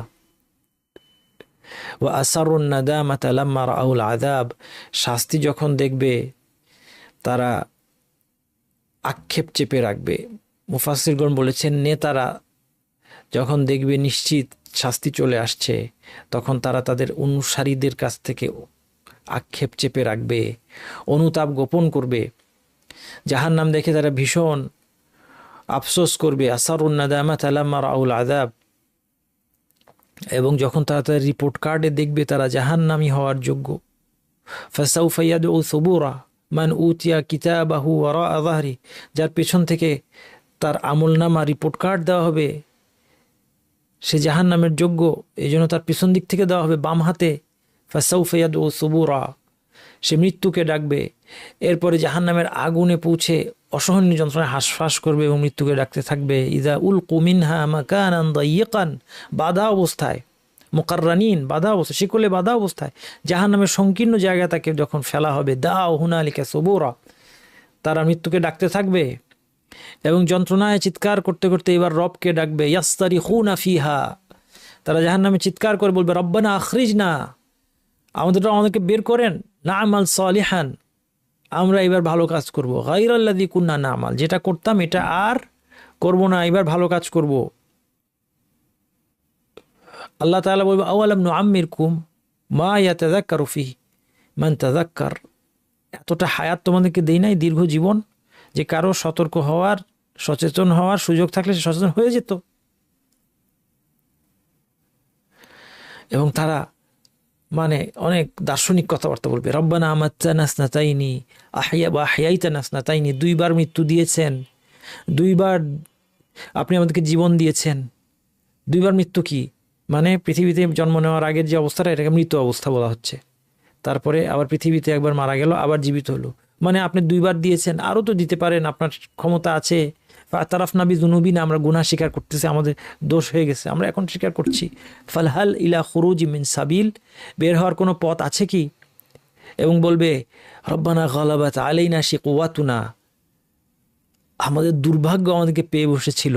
কিন্তু সাথে দিয়ে আবার বলবে, ওয়া কুন্না কওমান দালিনা, না আমাদের দোষ ছিল তো, আমরা তো পথভ্রষ্ট ছিলাম। হ্যাঁ, পৃথিবীতে বলতো কি যে আমার কি দোষ, ভাগ্যে আছে বলি তো আমি নামাজ পড়ি না। পৃথিবীতে এই কথা বলতো, জাহান্নামে গিয়ে এই কথা বলবে যে দুর্ভাগ্য আমাদেরকে পেয়ে বসেছিল, আমাদের দুর্ভাগ্যে ভাগ্যে ছিল। কিন্তু আবার সাথে সাথে কারেকশন করবে, না কুন্না কওমান দালিন, আমরা আবার পথভ্রষ্ট, আমাদের দোষ আছে। রব্বানা আখরিজনা মিনহা, কাজে বের করেন। এখন বলবে না যে আমার কি দোষ, বলবে না আমার দোষ ছিল, আমি পথভ্রষ্ট ছিলাম। আখরিজনা মিনহা, আমাকে বের করেন আমাদেরকে। ফাইন উদনা ফাইন্না যালিমুন, আর যদি ফিরে যায় তাহলে আমরা জালিম। আল্লাহ বলবেন, ইখসাউ ফিহা ওয়ালা তুকাল্লিমুন, কঠিন কথা, জাহান্নামে পড়ে থাকো লাঞ্ছিত অবস্থায়, আমার সাথে কথা বলো না। আল্লাহকে ডাকার সুযোগটাও শেষ হয়ে যাবে। এটা যে কত কত কঠিন একটু কল্পনা করতে হবে। আল্লাহকে ডাকতে পারবো না আমি আর। আজকে পৃথিবীতে আমাকে বলা হচ্ছে, ডেকে ডেকে বলা হচ্ছে যে ডাকো, আল্লাহকে ডাকো। আল্লাহ বলছেন আমাকে ডাকো, মাইয়াদউনি ফাস্তাজিব লাহু, কে আছে আমাকে ডাকার, আমি সাড়া দিব। আজকে আমাকে ডেকে ডেকে আল্লাহ বলছেন। সেই দিন বলবেন, ইখসাউ ফিহা ওয়ালা তুকাল্লিমুন, আমার সাথে কথা বলো না। আল্লাহ তাদেরকে পরিত্যাগ করবেন, আল্লাহ তাদেরকে ভুলে যাবেন। আল্লাহ তো ভুলে যান না, ভুলে যাওয়া মানে পরিত্যাগ করবে। ফাযুকু বিমা নাসিতুম লিকা ইয়াউমিকুম হাযা, তোমরা তো এই দিনটাকে ভুলেছিলে, এখন শাস্তি আস্বাদন করো। ইন্না নাসিনাকুম, আমি তোমাদেরকে ভুলে গেলাম, আমি তোমাদেরকে ভুলে যাব, আমি তোমাদেরকে ভুলে গিয়েছি। অর্থাৎ আল্লাহ তো ভুলে যান না, আমি তোমাদেরকে পরিত্যাগ করলাম, তোমাদের কোনো ডাকে সাড়া দেওয়া হবে না। এইবার তারা প্রহরীদের কাছে যাবে, আল্লাহকে ডাকার সুযোগ শেষ। প্রহরীদের কাছে গিয়ে আকুতি মিনতি করবে, ক্বালা আল্লাযীনা ফিন-নার লিখাযানাতি জাহান্নাম, জাহান্নামের প্রহরীদেরকে বলবে উদউ রাব্বাকুম, তোমাদের রবকে ডাকো, আমার রবও বলতে পারছে না, তোমাদের রবকে একটু ডাকো, ইউখাফিফ আনহা ইয়াওমান মিনাল আযাব, ডেকে কি বলো জাহান্নাম থেকে আমাকে বের করুক। না, একটা দিনের শাস্তি কি কমানো যায়? হতাশার লেভেলটা চিন্তা করেন, একটা দিনের শাস্তি কি কমানো যায়? এরপর শেষমেশ তারা মৃত্যু চাইবে। ইয়া মালিক, সবচেয়ে বড় প্রহরী, প্রহরীদের নেতা, তাকে ডাকলে যদি কিছু হয়, আচ্ছা ঠিক আছে শেষ তো, আমাদেরকে মেরে ফেলুক আল্লাহ, আমাদেরকে আল্লাহ মেরে ফেলুক। লিয়াকদি আলাইনা রাব্বুক, তোমার রব আমাদেরকে মেরে ফেলুক। ক্বালা ইন্নাকুম মাকিসুন, না তোমরা এখানেই থাকছো। ইসলাউহা ফাসবিরু আও লা তাসবিরু সাওয়াআন আলাইকুম, তোমরা এখানে পড়তে থাকো, ধৈর্য ধরো বা না ধরো সমান। তবে ধৈর্য ধরলেও লাভ নাই, ধৈর্য না ধরলেও লাভ নাই। মৃত্যুকে একটা ভেড়ার আকারে জবাই করে দেওয়া হবে, হাদিস আমরা আগে দেখেছি, এটাতে আর বেশি সময় ব্যয় করব না। এবং বলা হবে ইয়া আহলাল জান্নাহ খুলুদুন ফালা মাউত, হে জান্নাতীরা চিরজীবন আর মৃত্যু নাই। ইয়া আহলান নার খুলুদুন ফালা মাউত, হে জাহান্নামীরা চিরজীবন আর মৃত্যু নাই, মৃত্যু শেষ। এটা জান্নাতীদেরকে অপরিসীম আনন্দ দিবে। আর জাহান্নামীদের জন্য কত বড় হতাশা আপনার ভেবে দেখেন, যে মৃত্যুর সুযোগ শেষ, পৃথিবীতে মানুষ মরতে চায় না, কিন্তু একদিন যখন সে দেখবে মানুষ অমর হতে চায়, আমরা না অমর হতে চাই, আমরা না অমর হতে চাই, জাহান্নামে যখন অমরত্ব দেয়া হবে কি অবস্থা হবে আমাদের? আমরা আল্লাহর কাছে আশ্রয় চাই, আমরা তাদের অন্তর্ভুক্ত না হই, এরপরে শুধু কান্না ছাড়া কিছু থাকবে। ইন্না আহলান নার লা ইয়াবকুন, জাহান্নামীরা কাঁদতে থাকবে। হাত্তা লাউ উজরিয়াতিস সুফুনু ফি দুমুইহিম লাজারাত, এই চোখের পানি এত হবে যে এখানে জাহাজ চালানো যাবে। ইন্নাহু লা ইয়াবকুনাদ দাম, চোখ দিয়ে পানি না রক্ত বের হবে। এবং সবচেয়ে কঠিন ঘোষণা, ফাযুকু, তোমরা আস্বাদন করতে থাকো, ফালান নাজিদাকুম ইল্লা আযাবা, কেবল তোমাদের শাস্তি বাড়াবো, একটু একটু করে শাস্তি বাড়ানো হবে। এবং জাহান্নাম চিরস্থায়ী, জাহান্নাম থেকে কখনো তারা বের হবে না, এই বিষয়টা স্পষ্টত আল্লাহ জানিয়ে দিয়েছেন। বিশেষ করে 3টা আয়াতে খালিদিনা ফিহার সাথে আবাদা শব্দটা এসেছে। একটা হচ্ছে সূরা আহজাবে, একটা হচ্ছে সূরা নিসায়, আর আরেকটা হচ্ছে সূরা জিন্নে। 3টা আয়াত আছে খালিদিনা ফিহা আবাদা।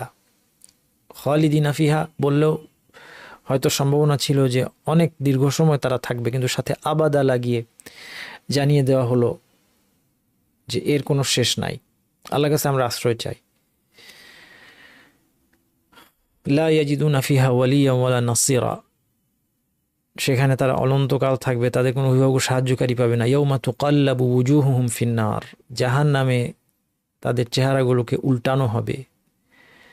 ইয়াকুলুনা ইয়া লাইতানা, এখন জাহান্নামে যখন তার আগুন চেহারা উল্টানো মানে কি কয়েকটা অর্থ আছে, দেখেন অর্থগুলো দেখেন।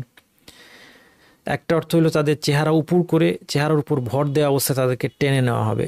আরেকটা অর্থ আছে আগুনে পুড়ে তাদের চেহারার রং বদলাতে থাকবে এবং শেষ পর্যন্ত নতুন করে পোড়ার জন্য চামড়া দেওয়া হবে। আরেকটা অর্থ হতে পারে তাদের চেহারা ঘুরিয়ে ফিরিয়ে আগুনে ঝলসানো হবে। আল্লাহ, যেরকম পৃথিবীতে মানুষ গোশত ভালো করে ঝলসায় খায়, কাবাব করে, তখন তারা কি বলবে? ইয়া লাইতানা আতা'না আল্লাহ ওয়া আতা'না আর-রাসূলা, আমরা যদি আল্লাহর আনুগত্য করতাম, অনুসরণ এবং রাসূলের আনুগত্য করতাম। যারা রাসূলের আনুগত্য করতে চান না, মিথ্যা করে দাবি করেন যে আমি শুধু কোরআন মানি, হাদিস মানি না, তারা সাবধান, আপনার জন্য এই আয়াত।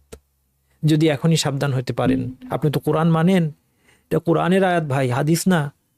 কি বলবেন গিয়ে জাহান্নামে? আতা'না আল্লাহ, ইয়া লাইতানা আতা'না আল্লাহ ওয়া আতা'না আর-রাসূলা, আল্লাহ এবং রাসূলের যদি আনুগত্য করতাম, যদি হাদিস মানতাম কোরআনের সাথে। ইন্না আতা'না সাদাতানা ওয়া কুবারা'না ফাআদাল্লুনা আস-সাবিলা, আমরা আমাদের নেতৃবৃন্দের অনুসরণ করি, তারা আমাদেরকে পথভ্রষ্ট করেছিল। এবং সূরা জিন্নের আয়াতে বলা হয়েছে খালিদিনা ফিহা আবাদা, অনন্তকাল থাকবে। তৃতীয় আয়াতটি সূরা নিসায় আছে। ইবনে কাসির বলছেন এই 3টি আয়াত, এতে তাদের জন্য চিরস্থায়ীভাবে আগুনে অবস্থানের বিধান দেয়া হয়েছে। এই বিষয়ে এদের সমতুল্য চতুর্থ কোনো আয়াত নেই। অর্থাৎ জাহান্নাম সম্পর্কে খালিদিনা ফিহা আবাদা বলা হয়েছে মাত্র এই 3টি আয়াতেই। আল্লাহ সুবহানাহু ওয়া তাআলা আমাদেরকে সবাইকে জাহান্নাম থেকে রক্ষা করুন।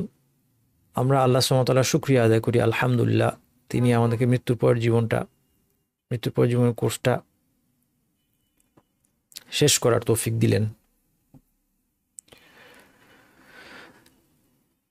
এই আলোচনার মধ্যে আমার যদি কোনো ভুল ত্রুটি দোষ হয়ে থাকে, ভুল কথা বলে থাকি, এটা আমার পক্ষ থেকে এবং শয়তানের পক্ষ থেকে আমি আল্লাহর কাছে মাফ চাই, আশ্রয় চাই। আপনাদের কাছে যদি কখনো কোনো ভুল ধরা পড়ে, মনে রাখবেন কোরআন এবং হাদিসকে মানতে হবে, আর কোনো ব্যক্তির কথা না। আমি তো কোনো উল্লেখযোগ্য ব্যক্তি না, এমনকি কোনো বড় আলেমেরও যদি কোনো বক্তব্য থাকে যা কোরআন এবং হাদিসের সাথে সাংঘর্ষিক, সেটাও মানা যাবে না। কোরআন এবং হাদিসের কাছে প্রত্যাবর্তন করতে হবে। এই আলোচনার মধ্যে ভুল ত্রুটিগুলো আমি আল্লাহর কাছে ক্ষমা প্রার্থী এবং আল্লাহর কাছে দোয়া করি, আল্লাহ যেই জান্নাত জাহান্নামের বিবরণ, মৃত্যুর পরের জীবনের বিবরণ, কবরের শাস্তির বিবরণ, কিয়ামতের লক্ষণ, এই সব কিছু আমরা অধ্যয়ন করলাম আখিরাতের প্রতি ঈমানের কারণে। অন্তত পক্ষে আখিরাত, মৃত্যুর পরের জীবনে আমাদের বিশ্বাস আছে, খুব দুর্বল বিশ্বাস হইলেও আছে। আল্লাহ আপনি এই বিশ্বাসটাকে আপনার রহমতে, আপনার দয়ায়, আপনার অনুগ্রহে পূর্ণতা দান করুন এবং আমাদেরকে এই বিবরণগুলোর দ্বারা আমাদের জীবনকে আপনার আনুগত্যের পথে পরিচালনা করার তৌফিক দান করুন। আমরা যেন সত্যি জাহান্নামকে ভয় পেয়ে এবং জান্নাতের আশায় ঠিক সেভাবে আপনার ইবাদত করি, যেভাবে আপনি আপনার রাসূল সাল্লাল্লাহু আলাইহি ওয়াসাল্লামের মাধ্যমে শিখিয়েছেন, যেভাবে আপনি পছন্দ করেন, যেভাবে ইবাদত করলে আপনি আমাদেরকে জান্নাত দান করুন, জাহান্নাম থেকে রক্ষা করবেন। একটা চিন্তা ভাইয়েরা আমার আপনাদেরকে বলবো যে সবাই এই চিন্তাটা করা দরকার আমাদের। সেটা হলো যে এই যে জাহান্নামের বিবরণ আজকে দেখলাম, আমি জাহান্নামী হওয়ার সম্ভাব্য একজন ব্যক্তি। আমরা প্রত্যেকে সম্ভাবনা আছে আমি সেই ব্যক্তিটা, যেই লোকটার বিবরণ এতক্ষণ ধরে দেওয়া হলো, যেই জাহান্নামীটার কষ্টের জীবনটা আমরা এতক্ষণ ধরে দেখলাম, আপনি এই লোকটা হওয়ার পূর্ণ সম্ভাবনা রাখি। আমাদের জানা নাই, আল্লাহ জানেন। এই চিন্তাটা অনেক কঠিন, কিন্তু এই চিন্তাটা আমাদেরকে জাহান্নাম থেকে বাঁচতে সাহায্য করবে আমরা আশা করি। সেই সাথে আল্লাহর দয়া থেকে হতাশ হব না, আমরা তওবা করব, ইস্তেগফার করব, আল্লাহর দিকে ফিরে আসব। আল্লাহ যেমন জাহান্নামের ভয় দেখিয়েছে, তিনি জান্নাতের আশা দিয়েছেন। আল্লাহ যেন আমাদের জাহান্নাম থেকে রক্ষা করে জান্নাতি করেন। সুবহানাকাল্লাহু ওয়া বিহামদিকা আশহাদু আল্লা ইলাহা ইল্লা আনতা আস্তাগফিরুকা ওয়া আতুবু ইলাইক।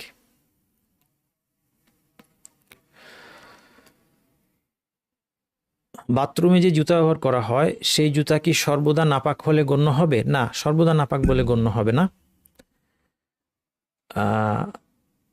যে কোনো কিছু নাপাক বলে গণ্য হওয়ার জন্য নাপাকির প্রমাণ পেতে হয়।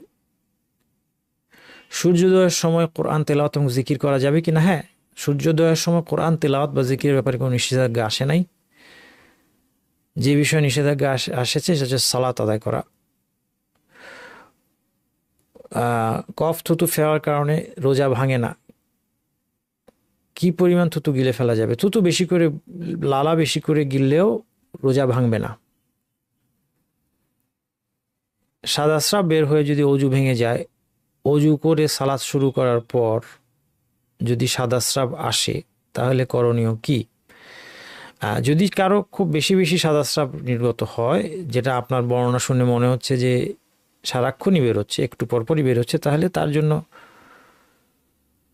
বিশেষ বিধান আছে। সেটা হচ্ছে ক্রমাগত নির্গমনের বিধান। অর্থাৎ সেই ক্ষেত্রে সে একবার অজু করে সে নামাজ পড়বে, ওই আর মাঝখানে বের হলো কিনা চিন্তার দরকার নাই। ইন এনি কেস, আপনি সাদা স্রাবটা নাপাক না, ফলে আপনার পোশাক নোংরা হবে না। আপনি যেটা করবেন, আপনি যদি একদম সেফ সাইডে থাকতে চান আর কোনো দুশ্চিন্তা আপনার করতে হবে না, তাহলে আমার এই মাসালাটা শোনেন। আপনি প্রতি ওয়াক্তে একবার অজু করে নামাজ পড়বেন, বাস। আর চিন্তার দরকার নেই, আপনার কোনো চিন্তার দরকার নেই। এরপর বেরোইতে হয় না, কোনো চিন্তা করার দরকার নেই, কারণ এই দুশ্চিন্তা নিয়ে আপনি ওয়াসওয়াসার মধ্যে অনেক ঝামেলার মধ্যে চলে যাবেন, বুঝতে পারছেন? তো এইটা যদি করতে পারেন, যদি সাদা স্রাব নিয়ে অনেক টেনশন হয়, আমি বলি 5 বার উজু করেন দিনে, 5 ওয়াক্ত সালাতে। এটা তো আর কষ্ট না, 5 ওয়াক্ত সালাত, প্রত্যেক সালাতে ওয়াক্ত হলে একবার উজু করে নামাজ দাঁড়িয়ে যাবেন, বাস। খুব সহজ বিধান। পরবর্তী কোর্স হয় বেসিক আকিদা অথবা সালাত। বেসিক আকিদার কোর্স করাটা খুব দরকার। মানে আমরা তো শুধু এটা আকিদার কোর্স ছিল আমাদের, কিন্তু এটা তো শুধু মৃত্যুর পরের জীবনের, অর্থাৎ ইমানের 6টা মূলনীতির একটা মূলনীতি নিয়ে আমরা আলোচনা করেছি। আরও 5টা মূলনীতির আলোচনা, গুরুত্বপূর্ণ আলোচনা বাকি আছে। আকীদার উপর একাধিক কোর্স করানোর প্ল্যান আছে, তো ওইটা বেশি জরুরি। এটা আমার টেবিলে আছে। আর আরেকটা টেবিলে আছে, সেটা হচ্ছে, টেবিল আছে বলতে মানে কনসিডারেশনের মধ্যে আছে, আরেকটা হচ্ছে সালাতের কোর্স। তো দুইটাই জরুরি। আকীদার কোর্সটা নিঃসন্দেহে বেশি জরুরি, কিন্তু ভাবছি যে মাত্র যেহেতু একটা আকীদার উপর আলোচনা করলাম, হয়তো আগে সালাতের কোর্স করে তারপর আকীদার কোর্স করব, অথবা আকীদার কোর্স আগে করে তারপর দুইটার একটা করব। আমরা সিদ্ধান্ত নিব। ঈদের পর আপনাদের এই কোর্সের পরীক্ষা, এরপর নতুন কোর্স শুরু হবে ইনশাআল্লাহ। লাইলাতুল কদর পাওয়ার জন্য মন এবং শরীরের উপর অনেক প্রেশার যাচ্ছে। শুধু মনে হচ্ছে আমার ইবাদত হচ্ছে না, সালাত আলাম হচ্ছে জিকির করা দরকার, জিকির বসলাম হচ্ছে কোরআন পড়া বাকি, ইফতার টাইম আসলে অস্থির শুরু হয়েছে, কীভাবে ইবাদত করবো? হ্যাঁ, অস্থির হওয়ার কিছু নাই, অস্থির হওয়ার কোনো কারণ নাই। দুইটাই করবেন। আপনি কিছুক্ষণ জিকির করবেন, কিছুক্ষণ সালাত আদায় করবেন। তাইলে আপনি আগে থেকে এই জন্য একটু প্ল্যান করে নিলে ভালো। আপনার অবস্থা আপনি ভালো জানেন, এক একজনের এক এক রকম হয়। ধরা যাক একটা সম্ভাব্য প্ল্যান বলছি, ধরেন আপনি কি মহিলা, হ্যাঁ আচ্ছা, মহিলা হিসেবে আপনার প্ল্যান কীরকম জানি না, বাট আমি একটা এক্সাম্পল দিচ্ছি যে এটা থেকে আপনি করতে পারেন। ধরেন আমি চিন্তা করলাম যে আমি মাগরিবের পরে ইফতার করে মাগরিবের সালাত জামাতে চলে যাব, বাসায় এসে কোরআন তেলাওয়াত করব এশার সময় পর্যন্ত। এরপর এশা আছে, তারাউই আছে, তারাউইর পরে একটু হালকা রেস্ট নিয়ে উঠে আবার 2 রাকাত করে আমি সালাত শুরু করে দিব। 2 রাকাত সালাত আদায় করব, সেখানে যতটা পারি কোরআন তেলাওয়াত করতে। তারপরে কিছুক্ষণ কোরআন তেলাওয়াত করব, কিছুক্ষণ জিকির করব। টাইম ফিক্স করে নেন, তাইলে তো আপনার টেনশন শেষ। সবগুলি তো ভালো, সবগুলি লাইলাতুল কদর পাওয়ার জন্য ইবাদত জরুরি। তাহলে আপনি 2 রাকাত সালাত আদায় করতে আমার কতক্ষণ লাগে? যদি আপনি বলেন যে এক একজন এক এক সময় ধরে পড়ে, কতটুকু তিলাওয়াত করবেন আপনি, আমি তো জানি না। যদি বলেন যে আপনি 2 রাকাত হচ্ছে আপনার 10 মিনিট, তাহলে আপনি এক কাজ করেন, 2 রাকাত সালাত 10 মিনিট আদায় করেন, তারপর 10 মিনিট কোরআন তেলাওয়াত করেন, 10 মিনিট জিকির করেন, আবার 10 মিনিট সালাত। এটা যদি আগে থেকে সিদ্ধান্ত নিয়ে নেন, তাইলে আপনার আর সিদ্ধান্তহীনতাটা থাকবে না। এটা আমি একটা এক্সাম্পল দিলাম। কারো কিন্তু 2 রাকাত আধা ঘন্টাও হইতে পারে। কেউ হয়তো মুসহাফ দেখে, এবং এই বিধান তো আপনাদেরকে শিখিয়েছি, তাই না? আমি ইউটিউবে ভিডিও দিয়েছি যে আপনি দেখে তেলাওয়াত করতে পারেন। মোবাইল দেখে তেলাওয়াত করতে এখন অনেক সোজা, হাতের মধ্যে নিয়ে তেলাওয়াত করা যায়। সেজদায় যাওয়ার সময়, রুকুতে যাওয়ার সময় সাথে আপনি পকেটে ঢুকিয়ে দিলেন, অথবা একটা ব্যাগ রাখলেন গলায় ঝুলানো, ব্যাগের মধ্যে রেখে রুকু সেজদা করে আবার উঠে বের করে আপনি পড়লেন। হ্যাঁ, দেখে পড়া কিন্তু যায় যদি দীর্ঘ সময় তেলাওয়াত করতে চান। তাহলে আবার কেউ হাফেজ হতে পারে, কারো আধা ঘন্টাও লাগতে পারে 2 রাকাত। হ্যাঁ, তাহলে সে হতে পারে যে আধা ঘন্টা ধরে 2 রাকাত সালাত আদায় করবে, অথবা নির্দিষ্ট একটা পৃষ্ঠা সংখ্যক পড়বে, 5 পৃষ্ঠা বা 10 পৃষ্ঠা এভাবে পড়বে, তারপরে 10 মিনিট জিকির করবে, আবার পড়বে। তো এটা নিয়ে আপনি বেশি টেনশন করেন, কারণ এই অল্প কয়েকটা 2-3টা কাজের মধ্যে তো আর আপনার অস্থিরতার দরকার নেই। ঠিক করে নেন, এখনই বসে আপনি লিখে ফেলেন আপনি কি সিস্টেমে করবেন। আমি যেটা এক্সাম্পল দিলাম আপনি মনে হয় বুঝতে পেরেছেন, এভাবে লিখে ফেলেন, তারপর ওইটাই করবেন, আর টেনশন করবেন না। হ্যাঁ, জিকির আছে, দোয়া আছে, কোরআন তেলাওয়াত আছে, সালাত আছে, এটা অল্টারনেট করে করে করতে পারেন। অথবা অল্টারনেট করতেই হবে এমন না, লাস্টে আপনি সালাত লাস্টে দোয়া করলেন, এমনও করতে পারেন। সিজদায় দোয়া করলেন, এমনও হতে পারে।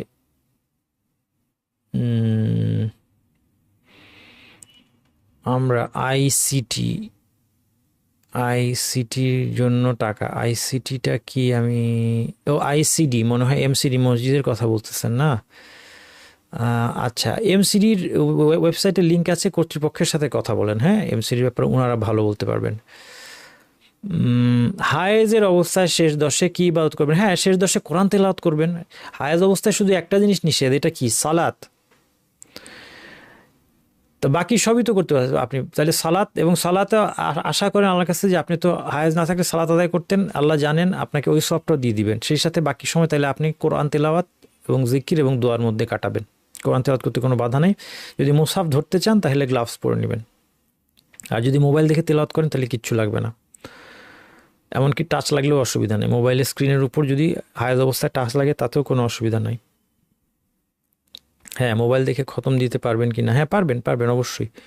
আরেকজন প্রশ্ন করেছেন 25 পারায় আছেন, মোবাইল দেখে এখন হায়েজ চলতেছে। হ্যাঁ, খতম বললাম তো, হায়েজ অবস্থায় কোরআন তেলাওয়াত করা যায় 1 নম্বর। শুধু নিষেধ কোনটা? মুসহাফটা স্পর্শ করা যাবে না, কোরআনটা ধরা তাও পারবেন গ্লাভস পরে, অথবা মোবাইল ব্যবহার করে আপনার মোবাইল ব্যবহার করলে আপনার আর কোনো অসুবিধাই নাই। আচ্ছা, আসুন্না ফাউন্ডেশন জাকাত ক্যালকুলেশন নিসাব বের করার পর পিওর গোল্ডের পরিমাণ বসাবো, খাত সহ, এগুলি বিস্তারিত আলোচনা করছি। হ্যাঁ, এখন আপনি আমার ভিডিও দেখেন, আপনার ভিডিও দেখেন, খাত কিভাবে হিসাব করতে সব বলছি ভিডিওর মধ্যে, আমার ইউটিউবে ভিডিও দেওয়া আছে। অনেক আলেম বলেন স্বর্ণরূপা ছাড়া আংটি পরা নিষিদ্ধ, কেউ যদি না জেনে পূর্ব কিনে থাকে করণীয় কি? না, স্বর্ণরূপা ছাড়া অন্য আংটি নিষিদ্ধ না, এটা ভুল কথা, ভুল কথা। হ্যাঁ, অনেকে বলেন কোনো নির্দিষ্ট মাযহাব মানতে হবে, কিন্তু আমার দর্শে শিখেছি না। মূল কথা হচ্ছে, দেখেন, মাযহাব মানতে হবে না, উল্টা আমি বলবো যে মাযহাব মানাই সম্ভব না। কেন সম্ভব না? দেখেন, আপনার মসজিদের ইমাম, ধরা যাক আমাদের দেশে হানাফি মাযহাবের অনুসারী আমরা, মসজিদের ইমাম আপনাকে বলছে যে কোনো একটা মাসালা জানতে চেয়েছেন, তিনি বলেছেন যে এইটা করো, কেন? আপনি প্রশ্ন করলেন, সে বললো এটা হানাফি মাযহাবে আছে। আপনাকে জানা সম্ভব হানাফি মাযহাবে আছে কিনা? আপনিও জানেন না। এরপরে হানাফি মাযহাব কোনটা, এটা নিয়ে যে কোনো একটা মাসালায় হানাফি মাযহাবের অনেক মত। হানাফি মাযহাব ইমাম আবু হানিফার সাথে তার 2 ছাত্রের মতভেদ আছে। ভারতীয় উপমহাদেশে আলেমদের সাথে অন্য জায়গার আরব দেশে হানাফি মাযহাবের আলেমদের মতভেদ আছে। তাহলে কোনটা মাযহাব? এইগুলো এই জন্য বুঝতে হবে যে এই যে মাযহাব যেটা বলা হয়েছে, এটা পারিভাষিক কথা, এটা কোনো শিরোধার্য বিষয় না, আর আপনার পক্ষে জানাই সম্ভব না মাযহাব কোনটা। এই জন্য আপনি যেটা করতেছেন, আসলে যখন আপনার ইমাম আপনাকে বোঝাচ্ছে যে আপনি হানাফি মাযহাব মানতেছেন বা মালিকি, বা আসলে আপনি মাযহাব মানতেছেন না, আপনি আপনার ইমামকে মানতেছেন, কারণ আপনার ইমামের কথা আপনি বিশ্বাস করছেন যে তিনি আপনাকে হানাফি মাযহাবের মতটা দিচ্ছেন।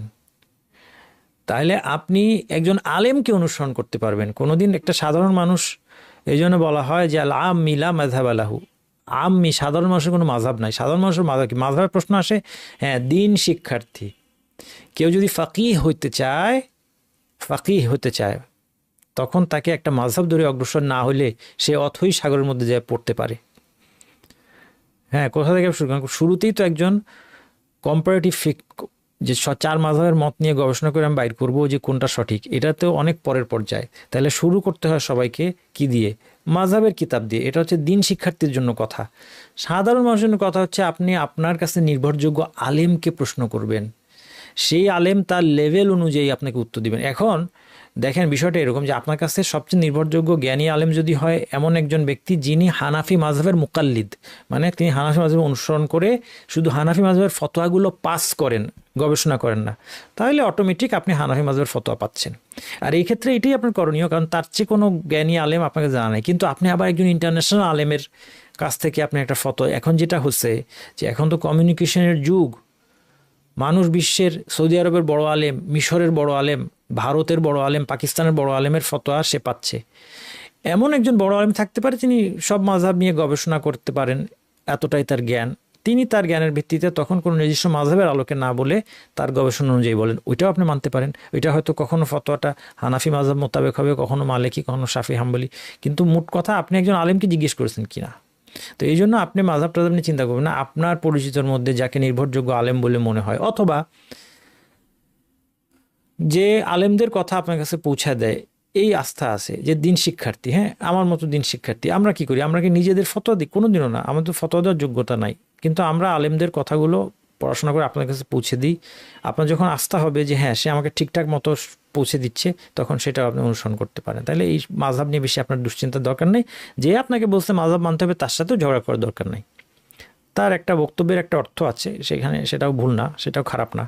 মানে মোট কথা, কেউ নিজে নিজে কোরআন শরীফ, কোরআন হাদিস গবেষণা করে আমরা সিদ্ধান্ত নিতে পারবো না। কাজেই আমাদের কোনো কোনো আলেমকে মানতে হবে, হ্যাঁ, সেই আলেমটা নির্ভরযোগ্য কিনা, তিনি কোরআন হাদিস মোতাবেক কথা বলেন কিনা, এগুলি বুঝতে হবে। শয়তান কারিন, যেটা মানুষের সাথী, এটা থেকে বাঁচার উপায় বলতে আপনি সকাল সন্ধ্যার আজকার পড়বেন, সে আপনাকে কুপ্ররোচনা দেবে, এটা জীবনের পরীক্ষা, এই কুপ্ররোচনাকে ওভারকাম করতে হবে। এটা নিয়ে বেশি আপনার দুশ্চিন্তা করে ভাবার দরকার নাই যে আলাদা কিছু আপনি করতে হবে, এরকম না। আপনি যদি সকাল সন্ধ্যার আজকারগুলো ঠিক মতো পড়েন এবং আপনি কোরআন তেলাওয়াত করে কোনো হাদিস অনুসরণ করার চেষ্টা করেন, তাহলে সে দূরে থাকবে। বিদআত নিয়ে বললে অধিকাংশ মানুষ উল্টা বুঝে। মিলাদুন্নবী পালন না করে সবাই মেরাজ নির্দিষ্ট আমল তাকে পাল্টানোর পরিকল্পনা করা হয়। মসজিদে হুজুর যদি এগুলো পালন না করে, এক্ষেত্রে কীভাবে তাদের বাধা দিব? হ্যাঁ, আসলে মানুষ তো অজ্ঞতার মধ্যে পড়ে আছে, মানুষকে দাওয়াত দিতে হবে, বুঝাইতে হবে, বুঝাইতে আস্তে আস্তে অবস্থান চেঞ্জ হবে, এটা কিছু করার নাই, এটাই বাস্তবতা।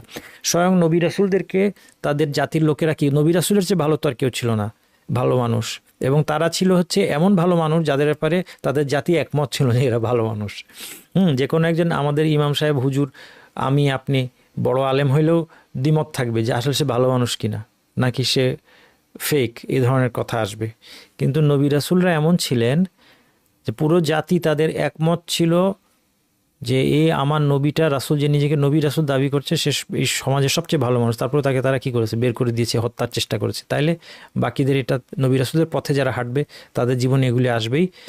আপনি সাধ্যমতো আপনার চেষ্টা, ক্ষমতা থাকলে আপনি ওই ইমামকে রাখার চেষ্টা করবেন, যদি ক্ষমতা না থাকে বুঝিয়ে শুনিয়ে দাওয়াত দিয়ে মানুষের মধ্যে পরিবর্তন আনার চেষ্টা করবেন, যেন তারা এই জিনিসগুলো বুঝতে পারে।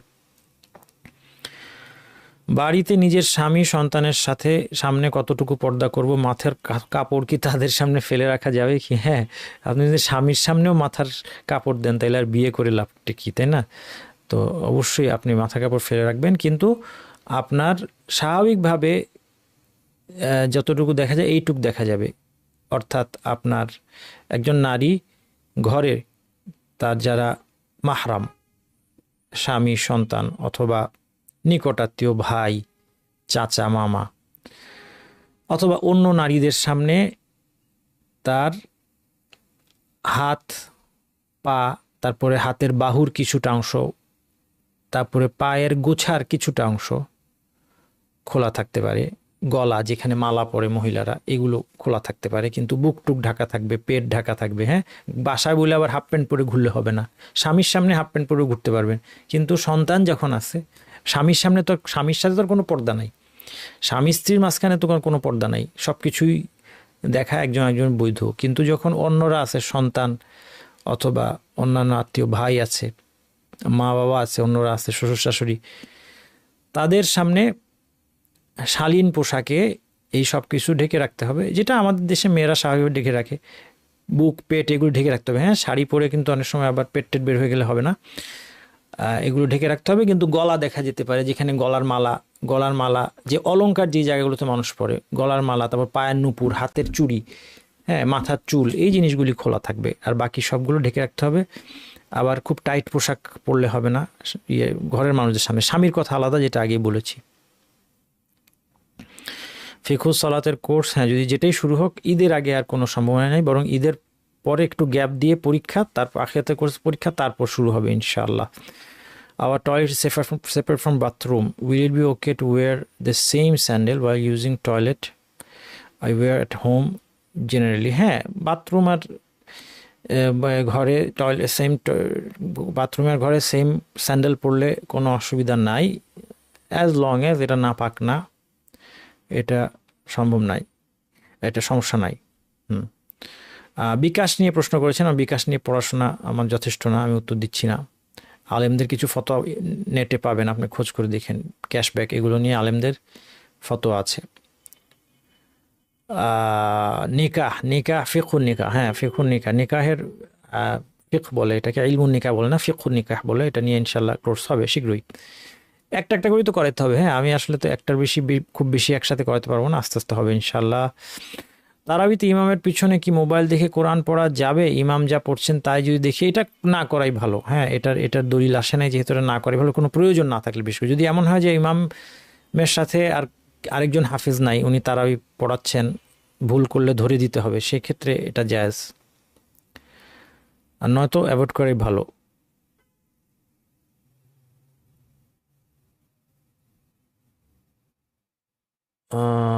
আচ্ছা, এরপরে হচ্ছে এইটুকুই থাকুক আমাদের আজকে প্রশ্ন তো, আলহামদুলিল্লাহ।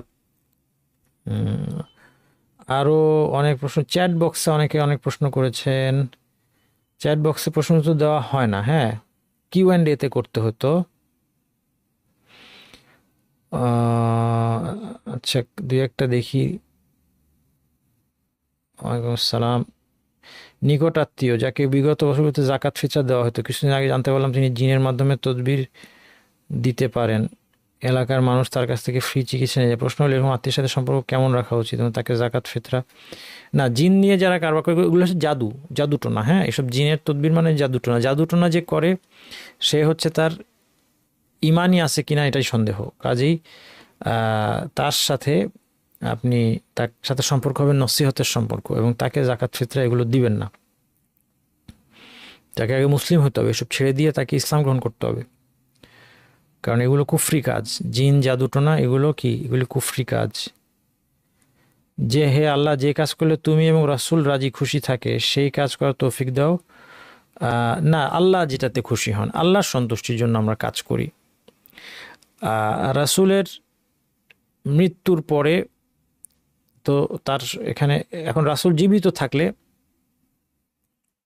একটা কথা ছিল, রাসূল জীবিত আছেন, সেই অবস্থায় রাসূল যদি কোনো একটা কাজে সন্তুষ্টি প্রকাশ করেন আমরা বুঝতে পারলাম আল্লাহ সন্তুষ্ট। কিন্তু মূল কথা হচ্ছে আল্লাহর সন্তুষ্টির জন্য কাজ করতে হবে, আল্লাহর সন্তুষ্টির জন্য। হ্যাঁ, ইমেইলে মাসালা জানতে চেয়েছিলেন, কিন্তু যেটা বললাম, হ্যাঁ আমাদের এখন রমাদানে, আমিও তো একটা মানুষ নাকি, আমারও তো ইবাদত করতে হবে। খালি আপনার ইবাদত করলে হবে, আমার ইবাদত লাগবে না? আমি সারা জীবন আপনার প্রশ্ন উত্তর দিব, সারা দিন রাত?